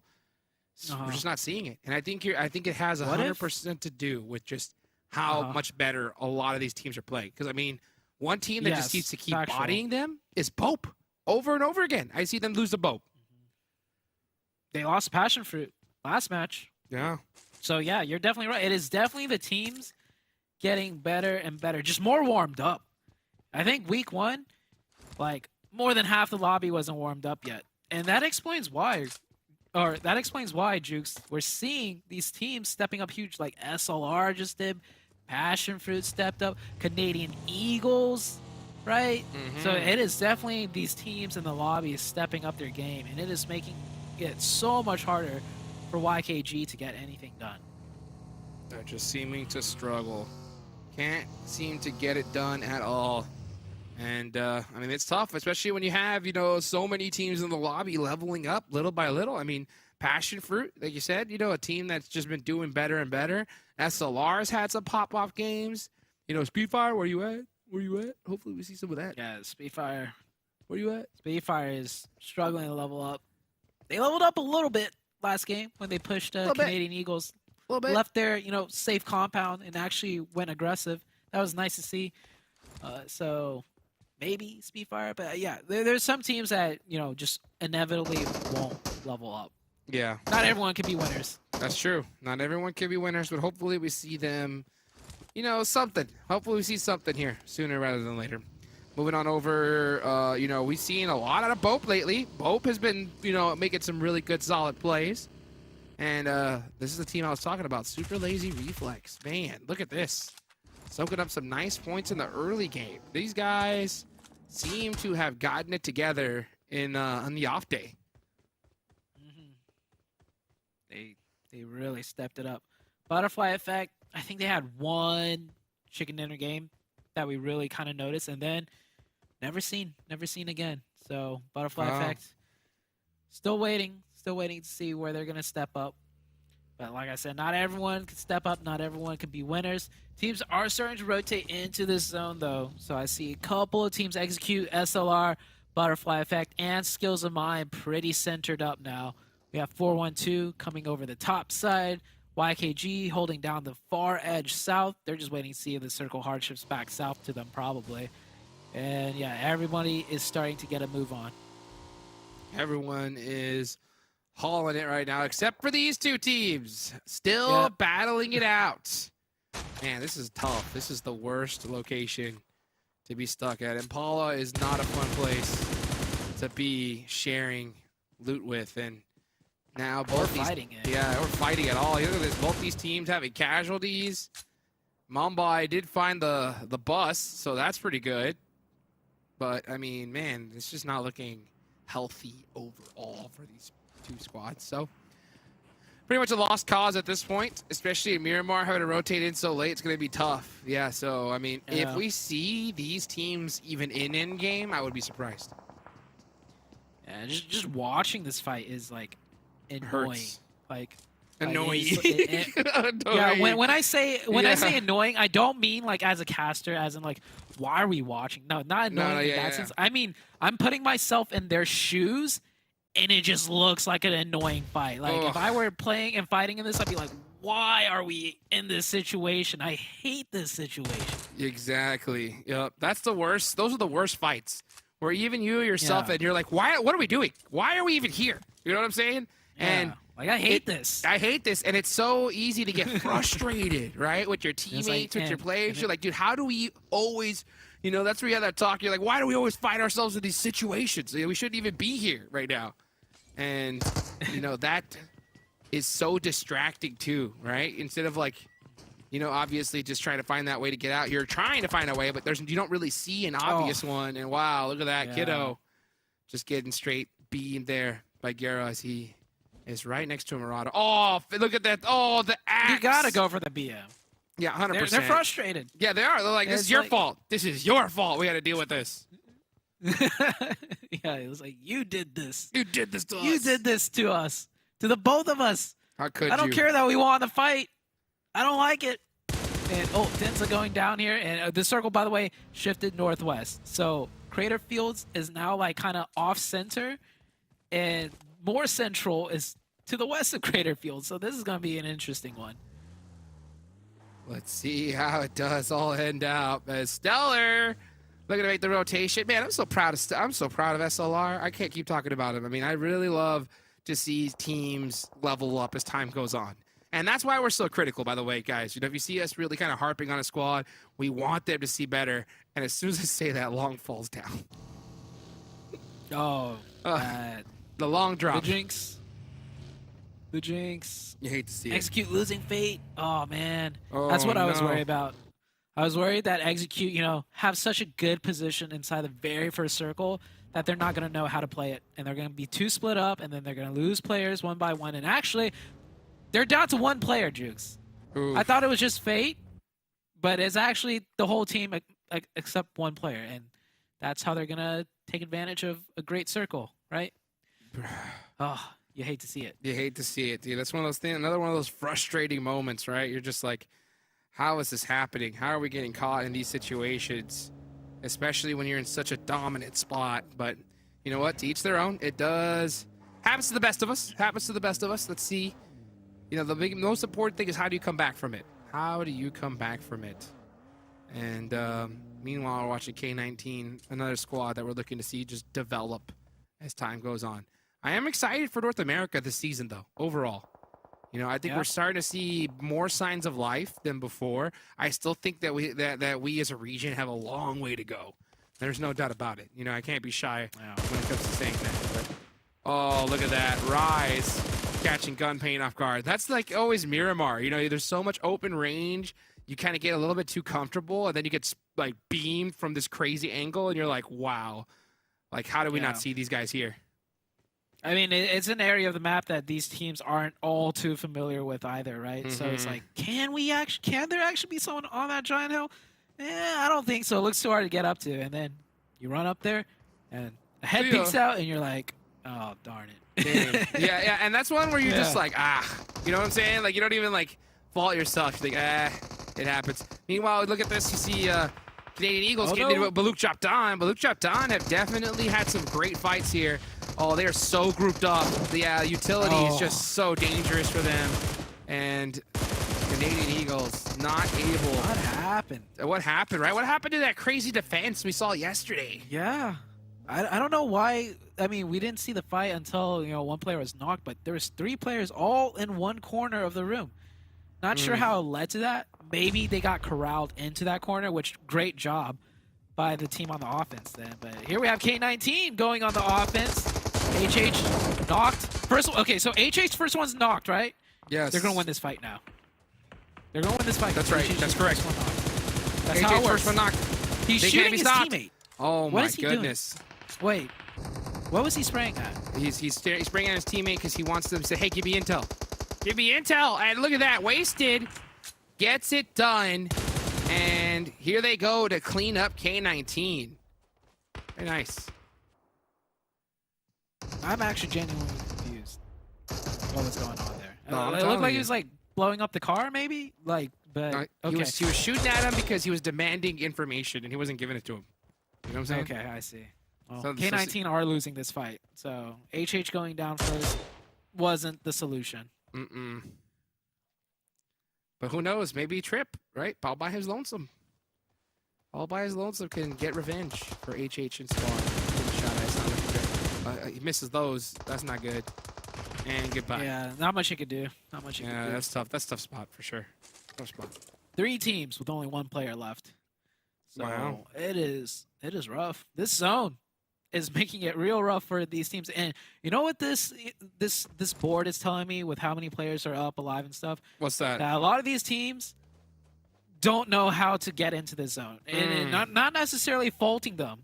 Like, they don't know how to play this zone. That's why you see teams just fragmented, like losing players left and right here and there. And we haven't seen a real team fight yet, right? Besides the one that we kind of just saw. So it's just this area of the map is like, what do we do? What do right? we do indeed, right? That's always the question. That is always the question. And sometimes the answer isn't clear, right? You have to make that 50-50 choice. Or sometimes both are bad decisions. You're like, man, we're in big trouble. You just got to make one, and hopefully your team is on the same page and with you. Next zone, I'm about to pop on over. Will it center Ace of up? Spades. Look at Okay. Ace of Spades all the way in the east, in the blue still. Goodness gracious. Yeah. And that's all because of that fight, that early fight over there at Impala. Man, it really hurt that squad. Lotus Fetty mollied himself. Because he was so deep in the blue. He's like, oh, man. We're not going to make it. Just We're get me not out. gonna- Yeah, get me out of here.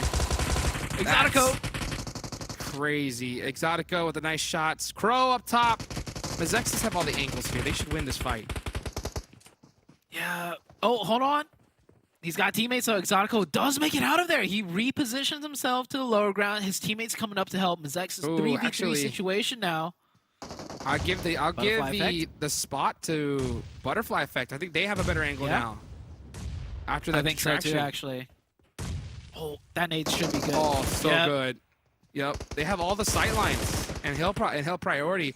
Inactive does have that roof, but the way that Butterfly Effect is spreading, throwing Molotovs, goodness gracious, this is how you take a fight right here.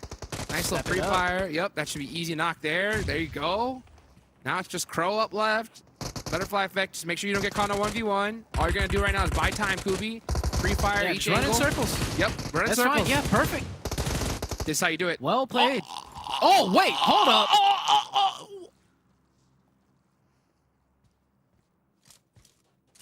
Did I just hear you choking, Jukes? Because I think that's what we just saw. Butterfly Effect. Was that a 1v3? Like, I don't even blame the cameraman. I thought Crow was dead, and we were just watching for a Butterfly Effect to win that. But Crow was bopping them, one by one by one, 1v3. I think that's what just happened as SLR here. They were doing so well. 7 eliminations get taken out. BULUC CHABTAN up to 6. Good game for SLR still. 7 elims. Not too bad. This is what we want to see, right? This is what we want to see from SLR, right? The games where they go Oh, out it's early, Trick again. they put some points. Uh-oh. It's Trick again. It's always Trick by himself, dude. Poor guy. I'll tell you what, he's been a Gonna huge pull player off. for Execute. He's going to throw a nade here because he doesn't want to give away his position, but they're probably going to see where the nade's coming from. Oh, here they have to hear him now. Oh, that was just a rough nade. And he gets caught. Yeah, skills of mind. Eliminating Execute. So Execute go out with not very many points indeed. So Tough finish Not from many them. very points indeed. Yeah. By not very many, I mean That's rough. 0. That's tough. Yeah. Meanwhile, a team that doesn't need to get 0 is YKG, right? YKG still on the hunt for those PMGC points against Hyper, and Hyper is definitely. I don't think it's happening. You think it's over? You think the nail is already in the coffin? I just, with the way it's going, No way. like, they're at 0 points right now, only 2 players alive. And the lobby's only going to get more difficult. Like, as in, these teams are just getting better and better. That's the trend. So, coming into week 3, yeah, YKG could bounce back. They could tighten things up. But they're not, I don't think we're going to see a week 1 YKG in week 3. It's just not going to happen. These teams are just not pushovers anymore. By the way, look at Hyper spread on the east side. Oh, wow. 2 in the middle. Crazy. Red all the way in the north. Disgusting. Rocking the Mighty map Duck. control. Yeah, they're literally riding the Mighty Duck flying V. That's what it looks like right there. Just covering all the angles. You got GK first up close and personal, and they have so much zone prioritization. They don't even have to worry about this. Meanwhile, I mean, look at this. You got how many squads are here on the west side of the map? It's just brutal. I mean, this should be an easy game for Hyper. MEZEXIS is still in play. They have 3 players up, so they can make something happen. Skills of Mine has 4 with 4 eliminations. They are in the crater fields. So it's going to be interesting to see who's going to come out on top and who's going to be the kings of the west side right now. That's going to be another question as we look at Puppeteers. Puppeteers have the sight lines. They're going to be the team gatekeeping all these squads. They got to make sure they focus on one team at a time, though. See what happens as the blue zone closes in. Teams will be forced to push into the Puppeteers. PASSIONFRUIT also in the zone, just barely looking to gatekeep out and obtain some points for themselves as well. YKG not in the zone. Gonna have to push past PASSIONFRUIT. PASSIONFRUIT with only 2 though, so it is doable. If Joey lands that nade, it looks pretty good. Should do some damage. No, falls short. Oh, you can see him tapping with that M16. He's looking to apply that pressure here. Now this is the YKG I love to see, right? Players playing really close together, trying to find angles. Now, this nade from Nightcroc can be dangerous. It does a little bit short. So that's good for him. But meanwhile, Nightcroc's going to throw another just a little bit further down the way. Still off the mark. PASSIONFRUIT's up on top, just hearing this, waiting. So let's see what PASSIONFRUIT can do. As Zuko spots Nightcrocs and punches him there for making too much noise. Yeah, Nightcroc's trying to do what he could. Point gets confirmed too by Zuko. I thought for a second that was YKG we were looking at. YKG just still trying to find a way in. If anything, trying to find a singular point. Like, how did Zuko get up there? Running back and forth all around here. How did that man get up that high? That's the question. Goodness gracious. Had to be with the buggy or something. Or maybe he's just got him hiking boots on. Let's see here. Nope, Joey found it. Stunned him. He's blind. I saw the hand go up, so he was blind there. He did back off. And with Joey, great, so good. Valid at, 1 HP. Joey's so good at finding that distance right there, that perfect distance to just cause disruption. And look at that shot. Oh, Joey. What? So good. Joey just has like an extra buff with the DBS. He does. I don't feel like I see any other players get that much range with the DBS besides Joey. Telling you, man, this guy, he has such amazing fight awareness. He knows how the distance that he has to take in a 1v2 situation, how to peek back, come back forward, and just give himself the best advantage possible. And that's exactly what he did right there. This is the Joey that we're hoping to see some more out of here as the zone centers up. And so far, not really anybody in it. All these teams are going to have to leave that comfort zone and have to push up this hill. Yeah. I would love to see Puppeteers recognize the fact, like, hey. Is that this we big have mountain? Oh my gosh. Yeah. This is a tough circle. No, that mountain you're looking at is outside of zone. Okay, What's it in looked like zone, it was or the just in. new I was circle. kind of like, wait, what? Yeah, what's in zone is really playable still. But I want to see Puppeteers pull back a little bit. There's like a compound that's in zone that is open, that's pretty center. They don't have to be spread out like 1-1-1-1, try and get as many elims as possible because they're going to have multiple teams pushing in from multiple fronts. They need to be a little bit careful here.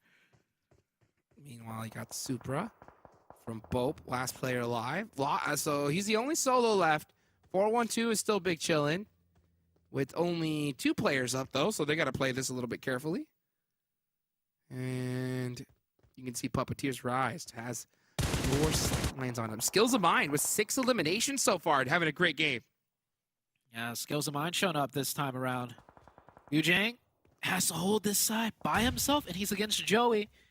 And yeah, okay, now he's realizing, hey, there is a spot inside zone that we could kind of center up and play from, and we don't have to hold so many fragmented defenses, and he peeks over the top. Ducks just in time. Yeah, Rise goes down. This is exactly what I was saying. Puppeteers didn't need to hold such a massive split. When that new zone popped, they need to get the info to play more center up. Sometimes you got to make that move. That's always the hardest decision when you have a good, comfortable spot in the circle, or even when you're just, you like your angle, but you have to start pushing and you got to take a better spot. You got to be able to make that decision. So let's see how they're going to execute on that, because you got Puppeteers here on the west side. Dong, the most split dead center. You can see him holding that cover right there. He's got to be careful. I mean, this is what I'm so worried about when it comes to Puppeteers. They're so good when they play together, but these splits, I think, is what catches them off guard. Yep, Reckless goes down just as you say that, and he was trying to go get that revive from the player that was knocked earlier. So it's just from a 4-man team, the only 4-man team besides NHyper, down to 2, and they had the center zone for themselves for free when it came out. Wow. And Dong holding that angle there, gonna try to help out Lu Zhang. And he's pushing up little by little. You know, this is gonna be a great defense against YKG. Well, at least that's what they're gonna attempt to do. See him all by himself here. Dong is on the back line looking to support his teammate, and because he needs them. And this is, I'm telling you, Puppeteers would have just worked together and focused on each squad one by one. This could have been a crazy chicken dinner, but instead they rock these splits. And I'll tell you what, in Miramar, we see them get punished, I think, more often than not. Yep. Pope goes down there in Hyper. Just child's play for them. Oh my goodness.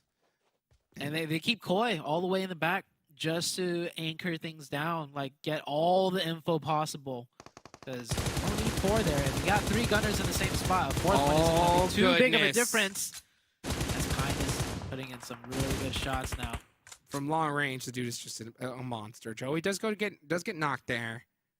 And this is tough, right, for YKG watching this, because they're looking at the elimination feed, and they're seeing that NHyper is still up and still racking up more points than they are. So Isajet's going to need to pick up Joey here, because that's his only teammate left still in this match. And Hyper rocking a full 4-man zone blessed. This is literally where they work best.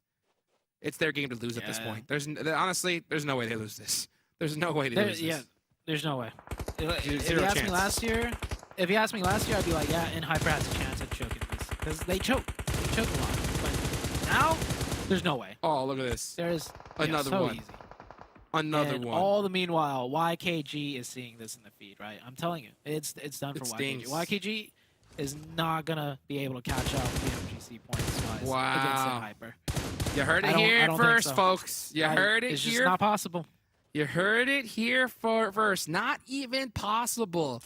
You heard the nail go in the coffin via Zute. Man, that's intense. There's still a lot more of this tournament to be played, but I'll tell you what, the way NHyper is playing this, if they continue to have this same level of play, yeah, I mean, they're going to be pretty much unstoppable, because when these guys get zoned, they don't lose it. And when they don't get zoned, they still survive somehow. It's crazy to watch. Yeah, they just keep surviving. And they don't just survive and make it up with a few placement points. They survive and pick up more elims still. And, it's My just goodness. a chokehold. Child's play, like I said earlier, for NHyper. Yeah, it's crazy to watch. Sometimes I wonder if NHyper get mad at the fact that the lobby's too easy for them, because they're Oh probably my thinking like, goodness. this is not preparing us. Yeah. This is not preparing us enough for the next stage. This lobby's too easy. You know? It reminds me of Vampire during PMWI. They would get like their 8th chicken dinner, and they would just start giving fist bumps after a win. They're like, all right, yeah, like just we do this.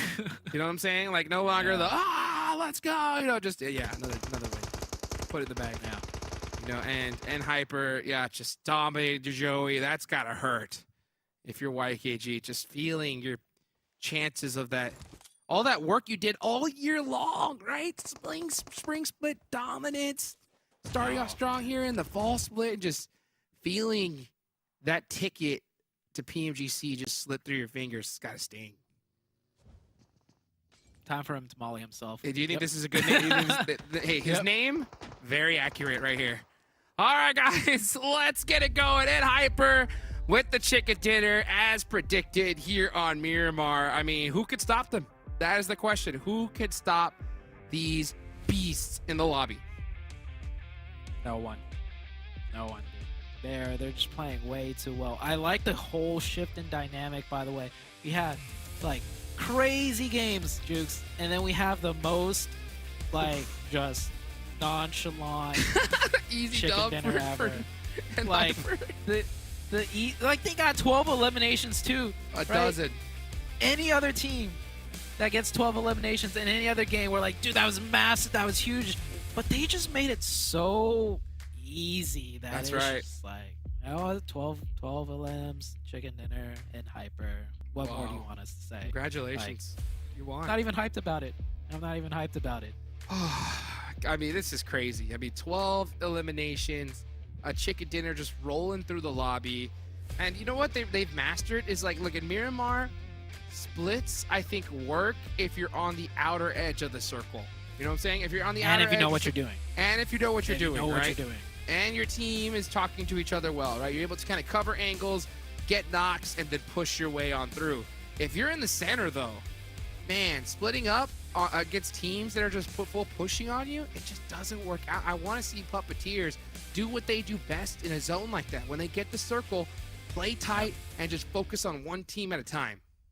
Yeah, in my opinion, play to your level. You don't know how to split like the way Hyper does. Like Hyper, that area of the map, not commonly played, but they have the fundamentals down. Doesn't matter where you throw them. They understand the fundamentals to a high degree, Jukes, and that's why Hyper, they could do the splits that Well, they do. Speaking of throw, let's throw it to the highlights, guys. We'll be right back.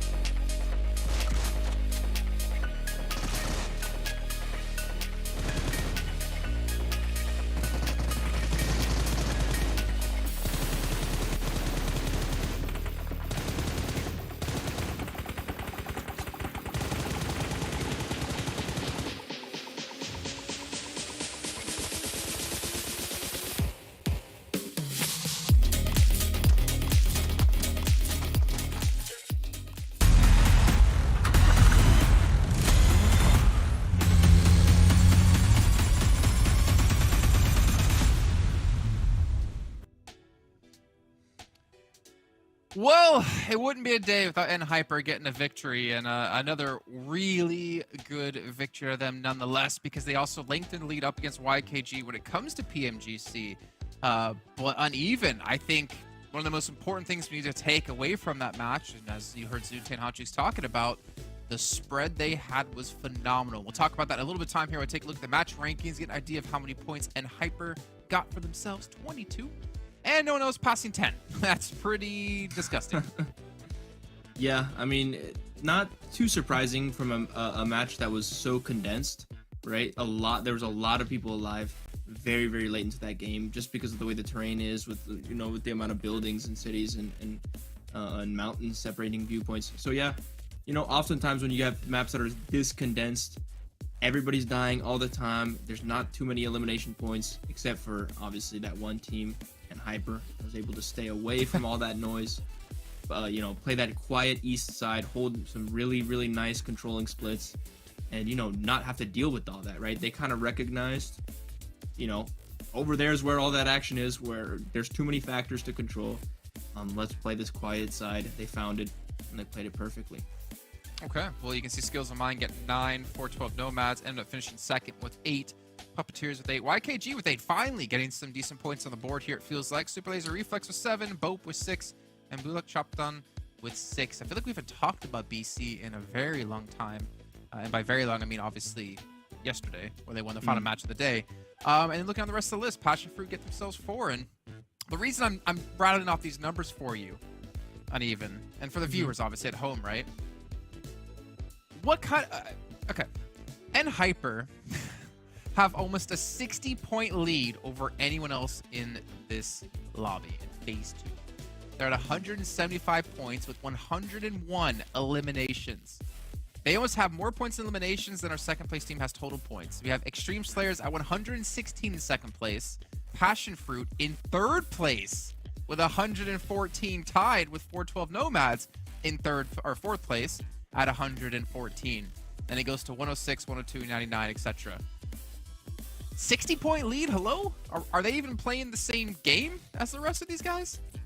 You know, it's one of those tournaments, kind of like that PMWI Vampire Esports performance, where it's like, it's not even competition, right? It's like you're playing for second place, you're playing for third place when you're the rest of these teams, right? They're really performing at a different level in all aspects of the game, right? That's a must when you're seeing a gap like this, like mechanically, macro-wise, team cohesion-wise, communication. I'm sure all of this is on a superior level right now.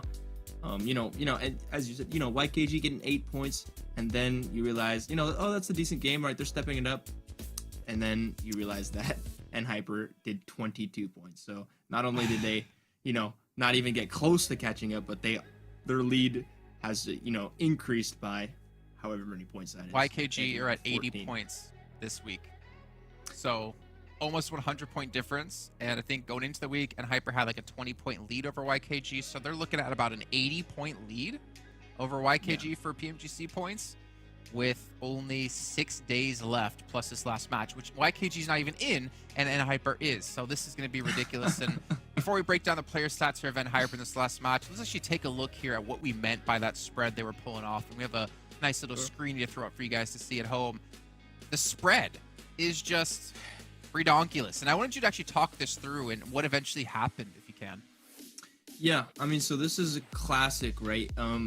They're looking at the elimination feed, and they're getting all this information. They know there's a hugely condensed area not on the south, right? Because they have Koi seeing that entire crater. They know it's going to be on the west side / potentially the north, and they know that what's free east, right? Once they get this information, they take advantage of it. They hold a beautiful split. They'll be ready for any shift that comes up right here, except for the hard west shift, in which case, it'll still be not that difficult for them because they have so much information, so much vision. A split like this is hugely beneficial, obviously. But you did say, skills of mind, if they have the knowledge of where NHyper was eventually playing, there was a hill they could have taken, which could have completely screwed over NHyper. Yeah, I think there was a couple holes. I didn't like, was it Koi's positioning on the far south? I did think it did achieve the same goal as if he was in the center, but with more weaknesses. So it could have been taken advantage of, but it wasn't. Well, NHyper are vulnerable, but not seem to be too vulnerable here in NA, as we're gonna head back to our commentators to kick off our final match of the day over on Sanhok. Last match of the day, baby. Let's get it going. And it's Sanhok. Ooh, I hope you have your Monster Energy ready, because you know what? It heated up in Vikendi. All right? It heated up in that Erangel match. Slow down in Miramar, okay? All right, slow down a little bit. But we are turning things up to 11 here in Sanhok. I have a big feeling here, Zute, because we've seen last match of the day, we see half the team go out, or half the whole lobby go out within just the first, few minutes of the match. So I'm expecting to see non-stop action here in this last one. Yeah, I'm expecting to see that too. I also want to see, to end this day off, that northwestern circle. Please. Just one time. For the one time. For the one time. Do it. Give it to us. Where's the zone going? Give it to us. Oh, it's going to center up, isn't it? The west. It's going to center up, isn't it? I don't even want to say it. Why did I say that? Come on. North. West. No. Circle. And Passion. now. Fruit. Oh, it's the complete opposite. Wow. It trolled us. Hey, we could get a cave finish. Oh, please do. That's what we want to see. You know what YKG hates the most though right now? What's that? they get a decent amount of points last match in Hyper, the casual 22 points. And now on Sanhok, when they're not playing in Hyper, get the zone down there. Goodness on the gracious. It is just looking too good to be true here at this point for Hyper. I mean, you said it, like there's no way YKG's gonna catch up. I mean, even Jason got on him a little bit for just showing like, hey, like look how many points you've gotten in this phase. It's crazy to see. So now, I mean, Hyper have the chance to just increase that lead even further. We're in paradise watching Canadian Eagles nice going aim. against Butterfly Effect once again. It's always these two Always. Canadian Eagles. One of them is knocked. They're not pushing though. They're not really. I think they're waiting for Exotico to come in on that off-angle flank. So they'll let them get the reset, and they'll value not the man advantage, but they're going to value Exotico's flank position way more. Let's see if Exotico can make something happen though, because that's the whole reason Butterfly Effect didn't push off that knock. Let's see. Coming in on the south. Coming in on the south of D. Trying to, I think we saw one of the, I think it was Kubi, try to attempt finding another angle here, but instead playing it a little bit more careful. Canadian Eagles, Exotico, yeah, this is the angle that you were talking about. If he's able to really find that good spot and catch Canadian Eagles off guard, oh, it's going to be huge. These are the kind of splits I enjoy. You know what I'm saying? A 3-1 here where you have most of the team working together, and then you have one player trying to find a cheeky off angle to open up the fight. That's huge. But that one player has to be careful, because if he gets spotted and they realize that he's split, they're coming for him all day long. Did you see him? Oh my gosh, Baby Tank spotted him. He's got eyes in the back of his head. MEZEXIS onto SLR. SLR already lose one player there. And Dog coming in. Dog! Where's that angle at? And I see Excuse up on the mountaintop. Man, SLR are finding themselves in a terrible spot. It's not good. It is not good. They are completely surrounded. White Elegy trying to find some angles here, but he's completely sandwiched between how many teams? 3? 3. That's brutal. MEZEXIS, Excuse, Puppeteers. That's one of those moments when you're just like, you might be What are you gonna do? wondering how I ended up in this situation. Well, SLR down to 1. That team is not going to be here for long. Oh, Excuse, one of the Excuse players getting knocked now from Puppeteers. This could be Puppeteers' chance to get a huge game in. I feel like Puppeteers, as long as they're starting off hot early in the match, they typically like kind of manage to make it towards the end game with points as well. I want to see We'll them play see. it together, because I think after that last match, I think they're upset, because I think they felt like they could have Oh yeah, they won kind it. of threw that. Yeah, I think they felt like, and there's nothing. Oh, tap, tap, Wow, tap. great shot step from right. Push it, right? I think you have 2 knocks here. This could be a good opportunity for them to press the action if they have vehicles, but yeah, you can see Rai starting to go for the run. I think that's definitely the play, but the problem is that that run is dangerous, and he knows it. Yeah, that's why there is a little bit of hesitancy, but they got the car. Here it comes. Here they go. Driving in. A little later than I would have liked to have seen, and thank you. Kindness just said thank you for that elimination, come Puppeteers. on. Thank you. We'll take those. That's disrespectful. We'll That take is those. Disrespectful. And they needed them. And Hyper really needed those eliminations really bad. Oh, we're back up to the Paradise fight. Looks like Canadian Eagles are on the back, but Canadian Eagles down to 1. They're down to 1. Oof. So looks like Butterfly Effect did find those angles, and it's just Quinn. Wow. Man, crazy. It's tough to see. I hate seeing a team that we start to see some life from just not be able to repeat that in the next day. You know what I'm saying? Yeah. But But- we saw a lot of other teams That's true. spring we up did. today with live, which I love. So I don't mind it. We'll take Back it and forth. Yeah, the games have been great today, so overall, can't yes. complain whatsoever. Man, let's see how this last one's going to end. So we already have 2 squads, Rock Cake Solos, Extreme Slayers. Right now holding this compound, waiting for the next zone. This is pretty central right now. I'm excited to see so many teams rotate so quickly down here. I mean, if you guys take a look at the map feed, you'll see just, I mean, man, this is jam-packed in this area. Everybody is just waiting for this next zone to pop. Next circle coming in very soon and jam-packed indeed. I'm looking at the map. There is 1, 2, 3, just like maybe 4 teams that is not center zone. Everyone else is as center as possible. So teams are definitely not messing around this Sanhok match. Wall Street Bets Killjoy taking some shots, not hitting it. He's gonna run back, spread out from his team a little bit more, and it was Speedfire who's taking shots at Speedfire in an okay spot right there. You can see down there on the more eastern half of the circle. But everyone's just playing that hurry up and wait game now on Sanhok of all maps. That's Yeah, surprising. you know what? And with this This particular circle, though. zone, I mean, it is what it is. It is what it is with this zone like this. So teams playing it a little bit careful, but I think in this next shift, we'll see a few squads definitely get into the action here. Because right now, it's such a threat. Okay, all right, a hard shift down here. The teams that decided to hold this spot, paying off big time, and Hyper getting pretty zone blessed here in this last game. Let's see. Yeah. As now people are starting to press to action. Extreme Slayers getting mighty close to excuse, and Remix has the sight lines. He's gonna go for the run over. Nope, he He's jumps sticking out. the res? Wow.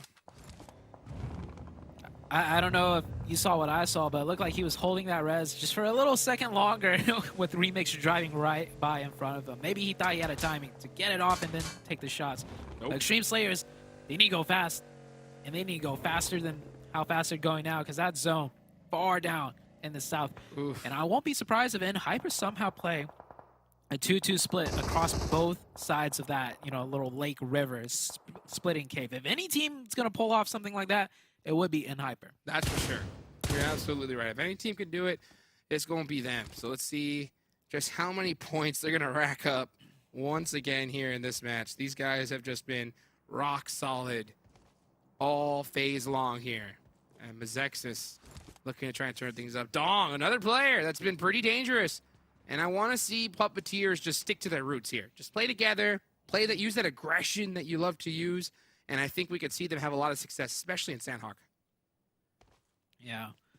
Puppeteers, that's just a deadly team. When they pop off, they really pop off. True. So, gotta be always wary of the Puppeteer team. BULUC CHABTAN in the blue zone, trying to rotate in. And Butterfly Effect taking that long fight in Paradise Resort. Only gets a couple points, only gets 3 points, and they are so far out of zone now. This zone is not doing them any favors whatsoever. Nope, it definitely doesn't. I mean, this rotation's getting crazy. So far, we don't even see a team over there in Docks. That's crazy that Docks is in play in this zone. It's been a while since we've seen that happen. So let's see how they opt to play it here. I mean, Cave is still in play. I don't want to jinx it, though. I don't want to jinx it. Come on. Executor in a really tough spot. They are all the way down south, holding the edge over here in a Bontage. So let's see how they decide to play it in, because they're going to have to push through Hyper in this situation. So I think right now they're just playing it real slow. Look at this, though. Long has his eyes set on MEZEXIS. As they're rotating on in, you see some of those pop shots on that Ronnie. He's going to pop back out. And, Long is just so deadly here. When is So he patient. When is he going to pull the trigger on an inactive? Oh, he's got so I mean, he's many the last sight one up. lines. Yeah. Yeah, he's the last one up. So he's got to be able to get a knock and a confirmation for sure. At Or else least. it's not even worth shooting. So might not even see him shoot at all. Here's the southern side. People are finally starting to fill into the docks area. This is K19 coming in from the northwest. Just Shots. cars driving right by Trip. Not able to get a knock though. 2 players down to like very low health, however. Oh.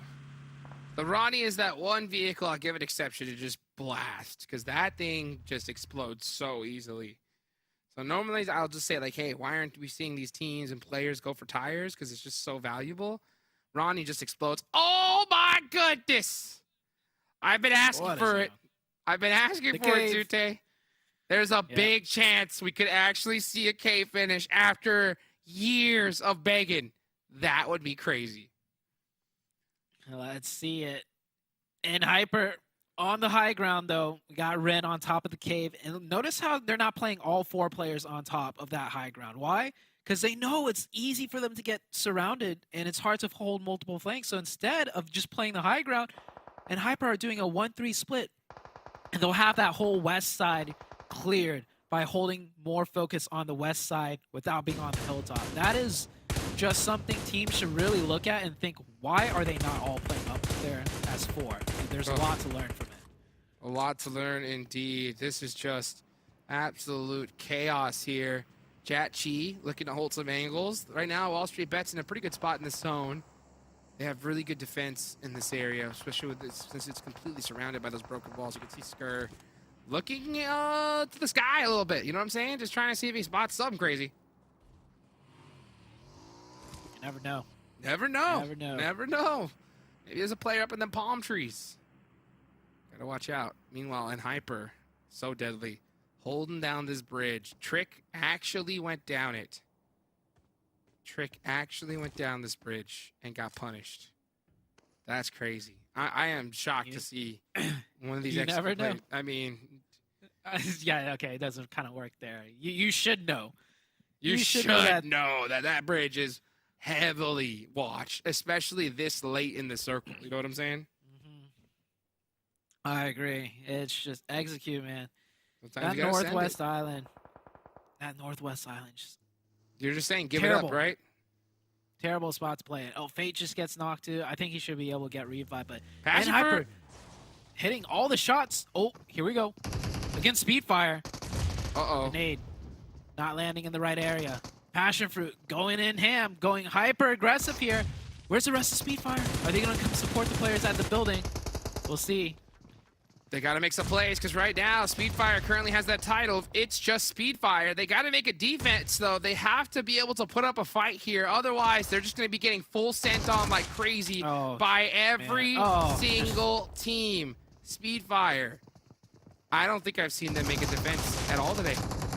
At all. It's not even a fight.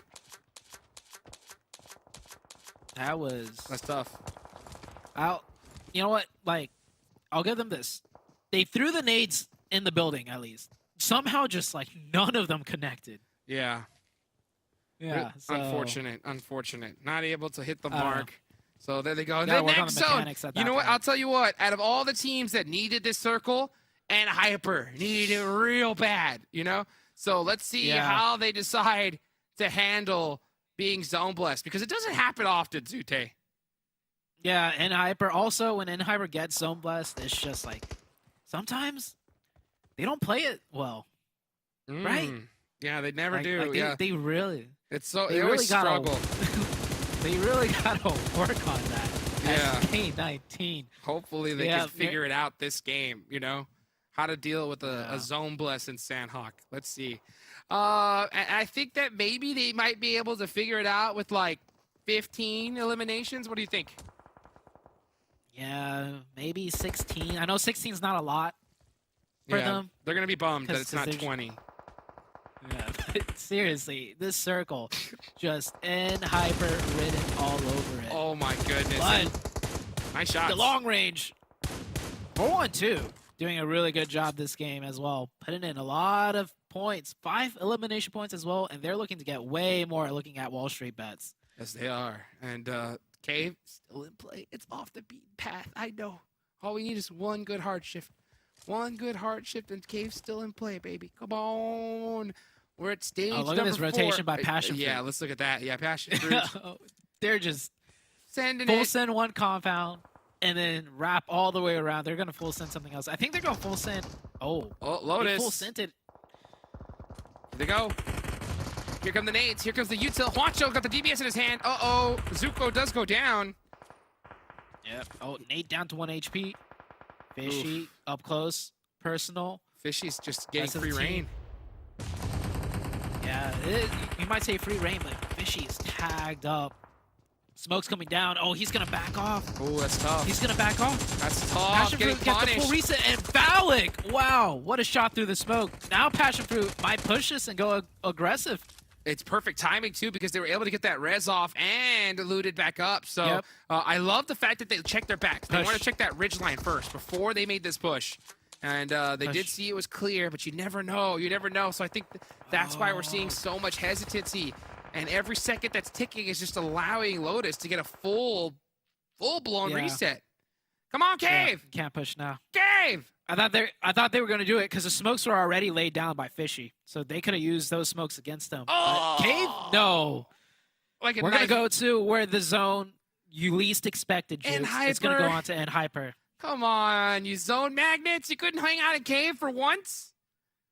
You hate to see it. Hate to see it. Like a dagger in the heart. That's why they weren't on top of cave. Maybe that's why, because they know the zone's not going to cave. That's right. They know, they're like, Jukes will love a cave finish, so the zone's not going to go there. So we're not going to play on top of cave. We're going to go over here instead. Oh, look, we get to see it though. We get to see it. We get to see a cave fight. It's been so long. And here they go, Miner versus BULUC. CHABTAN. Thank you so much, observers. We get to see a cave battle. Imagine an end zone here. Oh, that would have been insane. One day. One day. Meanwhile, Mine aren't.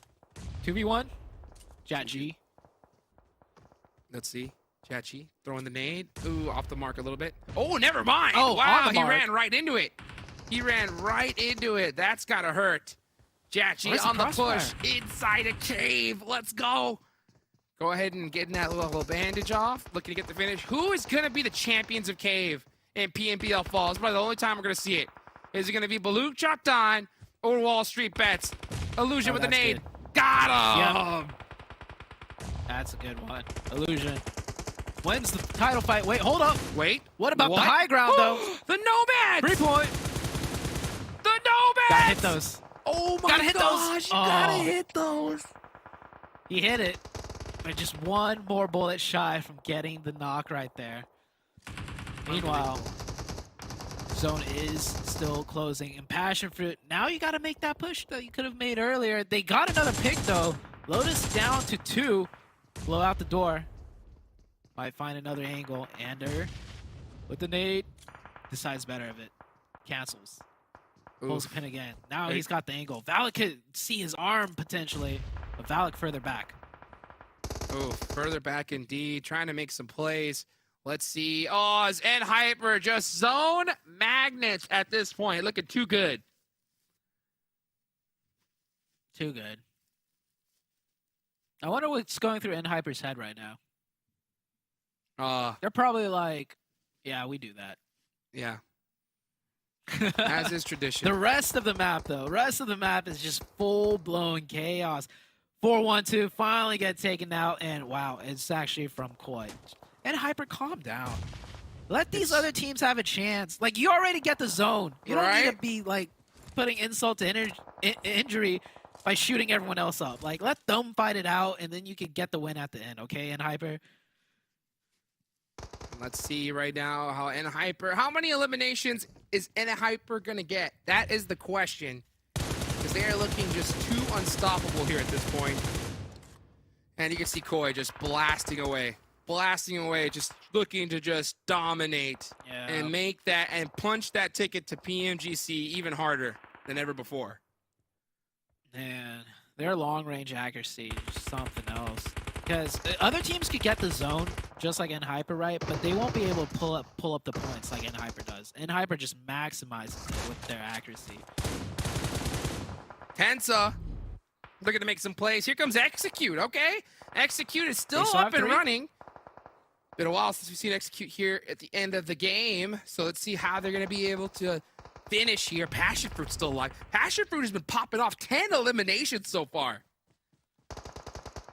Wancho. Oh, he gets caught. And I think that's PASSIONFRUIT out. Yeah, PASSIONFRUIT is out. NOMADS also down. He went for those shots to steal the point, gave away his position. Gets taken down. We're down to the last 4 teams. NHyper with 4 players still up. Execute and MEZEXIS have 3, so one of those 2 teams could do something here still, and you can't count out Extreme Slayers. If they wait and play their cards right, they could potentially steal a chicken dinner away also. But it requires NHyper to mess up, and NHyper, they're just not messing up today.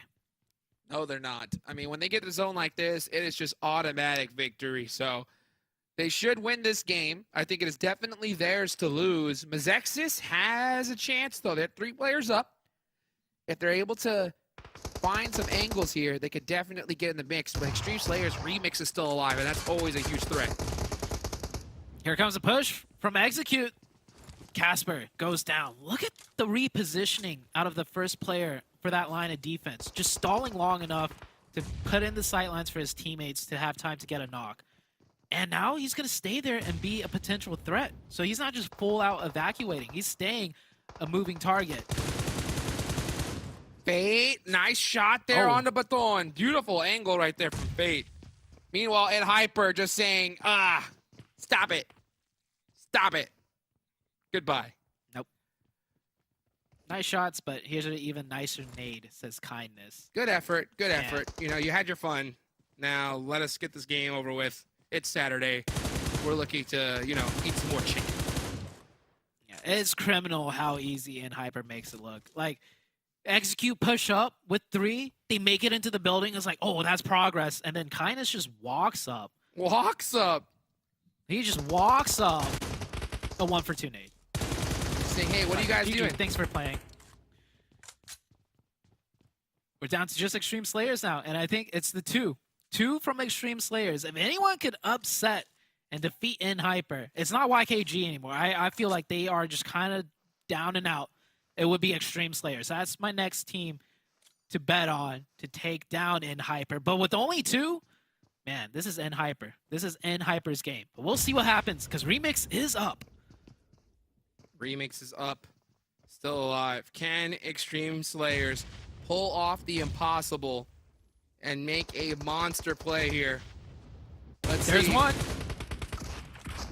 Remix. Goes for the thirst. Hayuya. Hayuya. Yeah, Oh, he can got isolate DPS. this 1v1.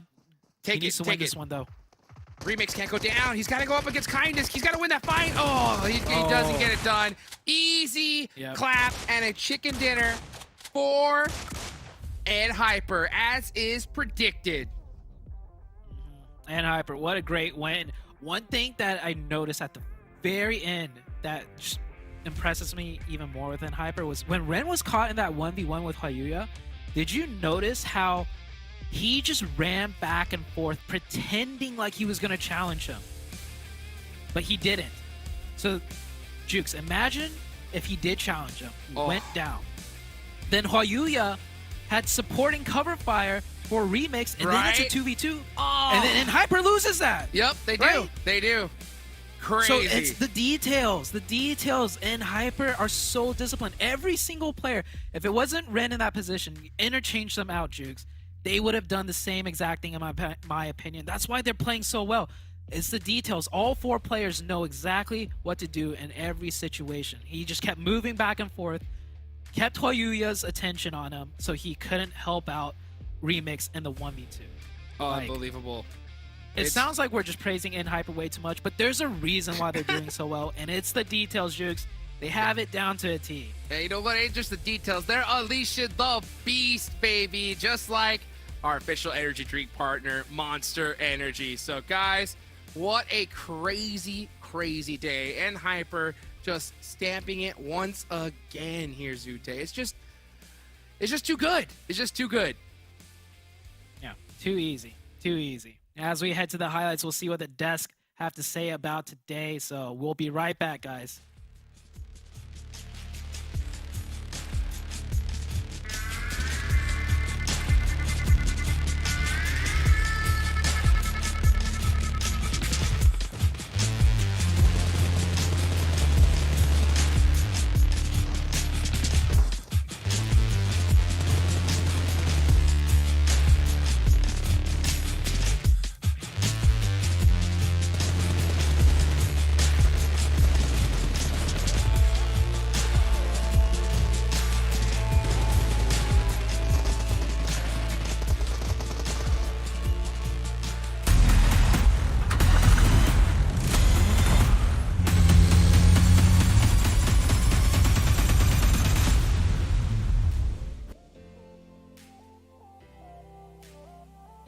And Hyper. So that's all I really need to say, man. And Hyper. Damn. Another victory today. That puts him at 6 here so far in Phase 2. Sitting at 196 points with still 1 day to play. Uneven. I kind of hope that mean- Hyper make it to regionals. I kind of hope to make it to PMGC now. I mean, they're looking like they have a very, very clear shot to PMGC. YKG have a ton of work to put in if they're hoping to even catch up at this current point. So YKG are 116 points behind. And Hyper. That is like, and that lead, continuing this trajectory is just going to grow, right? Like even if, you need an Hyper to go AFK at this point, and then like, it'll still take a couple days for them to catch up. I mean, if you're a Hyper, right? Just don't do anything crazy. Just play the way you've been playing, and you're gonna get into the biggest tournament of the year. Like that's all. If I was them, that's my focus. Regional. I mean, obviously you want to make regionals, but the way they're playing, with the amount of points they have, they're probably gonna make regionals. But just PMGC, just keep coasting like this. It's all you need to do. Take a look at the match rankings though, and see all the points they got, which should have been 21, I believe, with 11 eliminations. There it is. MEZEXIS is getting 14, but PASSIONFRUIT, man. I obviously talk a lot about in Hyper, but PASSIONFRUIT have been on a tear. Absolutely, they're staying up there. A 12-point game they're keeping up with their top 3 placement. They're not relaxing. They didn't get lucky. They're doing this consistently. So I really like this increase in performance, especially in elimination points. I think they're playing more aggressive. They're playing cleaner, and they're maintaining it. And yeah, I mean, they don't really have a shot for first, but go for second. You can always improve yourselves and get ready for the next week. And perhaps if you keep it up and even improve a little bit, next week you can have a shot for first. Once all the scores reset, and then of course the finals. PASSIONFRUIT was 16th place at the end of week 1 with 89 points. Do you want to tell you where they are now? Third place? Second place? Third? They are... Oh, okay. I have to look for it again. They are second place at 126 points. Wonderful. Second place! I mean, you can call that the sixless effect, right? Like the effect of him leaving. Yeah. Well, okay. All right. Well, also to give you an idea, right? Because we do have like the general rankings, which is going to be used to determine which teams obviously make it through into the finals, but obviously the bonus points as well. And Hyper in first, 392. Extreme Slayers second at 323. YKG third at 316. So really using the 220 points they got week 1 to carry them through. Yeah. And then Puppeteers in fourth place at 233. So we've seen some teams move, but again, like YKG, the damage they did in week 1 is carrying them through at the moment when it comes to our general overalls. They still have a lot of work to do, just like a couple other teams we're seeing here on that match ranking. Yeah, but I don't think that week 1 will be able to carry them through this third week if they continue at this trajectory. I think they're gonna start shooting that. There is like that gap that of time that they've afforded themselves, right, from the huge performance. But if they continue being this stagnant, that gap basically is going to disappear in the third week, and then that whole chunk of teams that are really closely in points are going to shoot up, and they're going to shoot way down, right? Yeah. So that's definitely a fear for the third week for them. Well, kindness, or not kindness. What am I talking about? Kindness. Uneven. I'm thinking ahead to the MVP, and he's actually be my prediction of who the MVP is going to be. If I were to ask you who you think the MVP is going to be, who do you got? I believe I saw a couple. Oh, well, there's the MVP. I guess you're going to go with kindness. I'd have to guess kindness personally. If you messed that up, yeah, if you messed that up, I would have laughed. But actually, right behind kindness, who's obviously been just dominating this entire time, you got Zuko for PASSIONFRUIT. Okay. Yeah, on the day, obviously. That's what you want to see.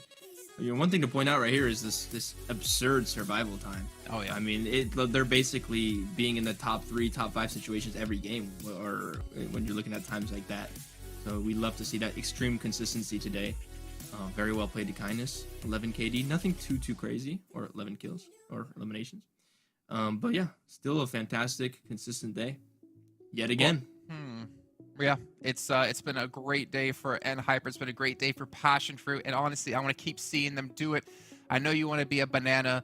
I don't know what fruit I would be. Did I say? Oh yeah, I was a durian, right? Because I'm delicious, but I also smell. But it's also delicious, but also smells great. Monster Energy, our official energy drink partner here at PMPL. You guys can unleash the beast by picking one up and chugging it on down. Honestly, I feel like PASSIONFRUIT. That maybe is there a PASSIONFRUIT flavored monster? I have no idea. I think there might be. I think we just came up with an idea. PASSIONFRUIT Esports, Monster Energy, sponsorship. Oh, that would be great. That'd be a great little like collab between them. But you know, it's also been a great collab. All 4 of us here on the show as well. So Uneven, thank you so much for joining me, Hot Jukes and Zute as well. But we got to end off the day. We are going to be back tomorrow, though. We have one more day of action here in this phase before we go on a week break and then come back with the 3rd and final phase to determine who's going to make it to the finals. You're not going to want to miss out on tomorrow's action, so make sure you're here for some more PUBG Mobile.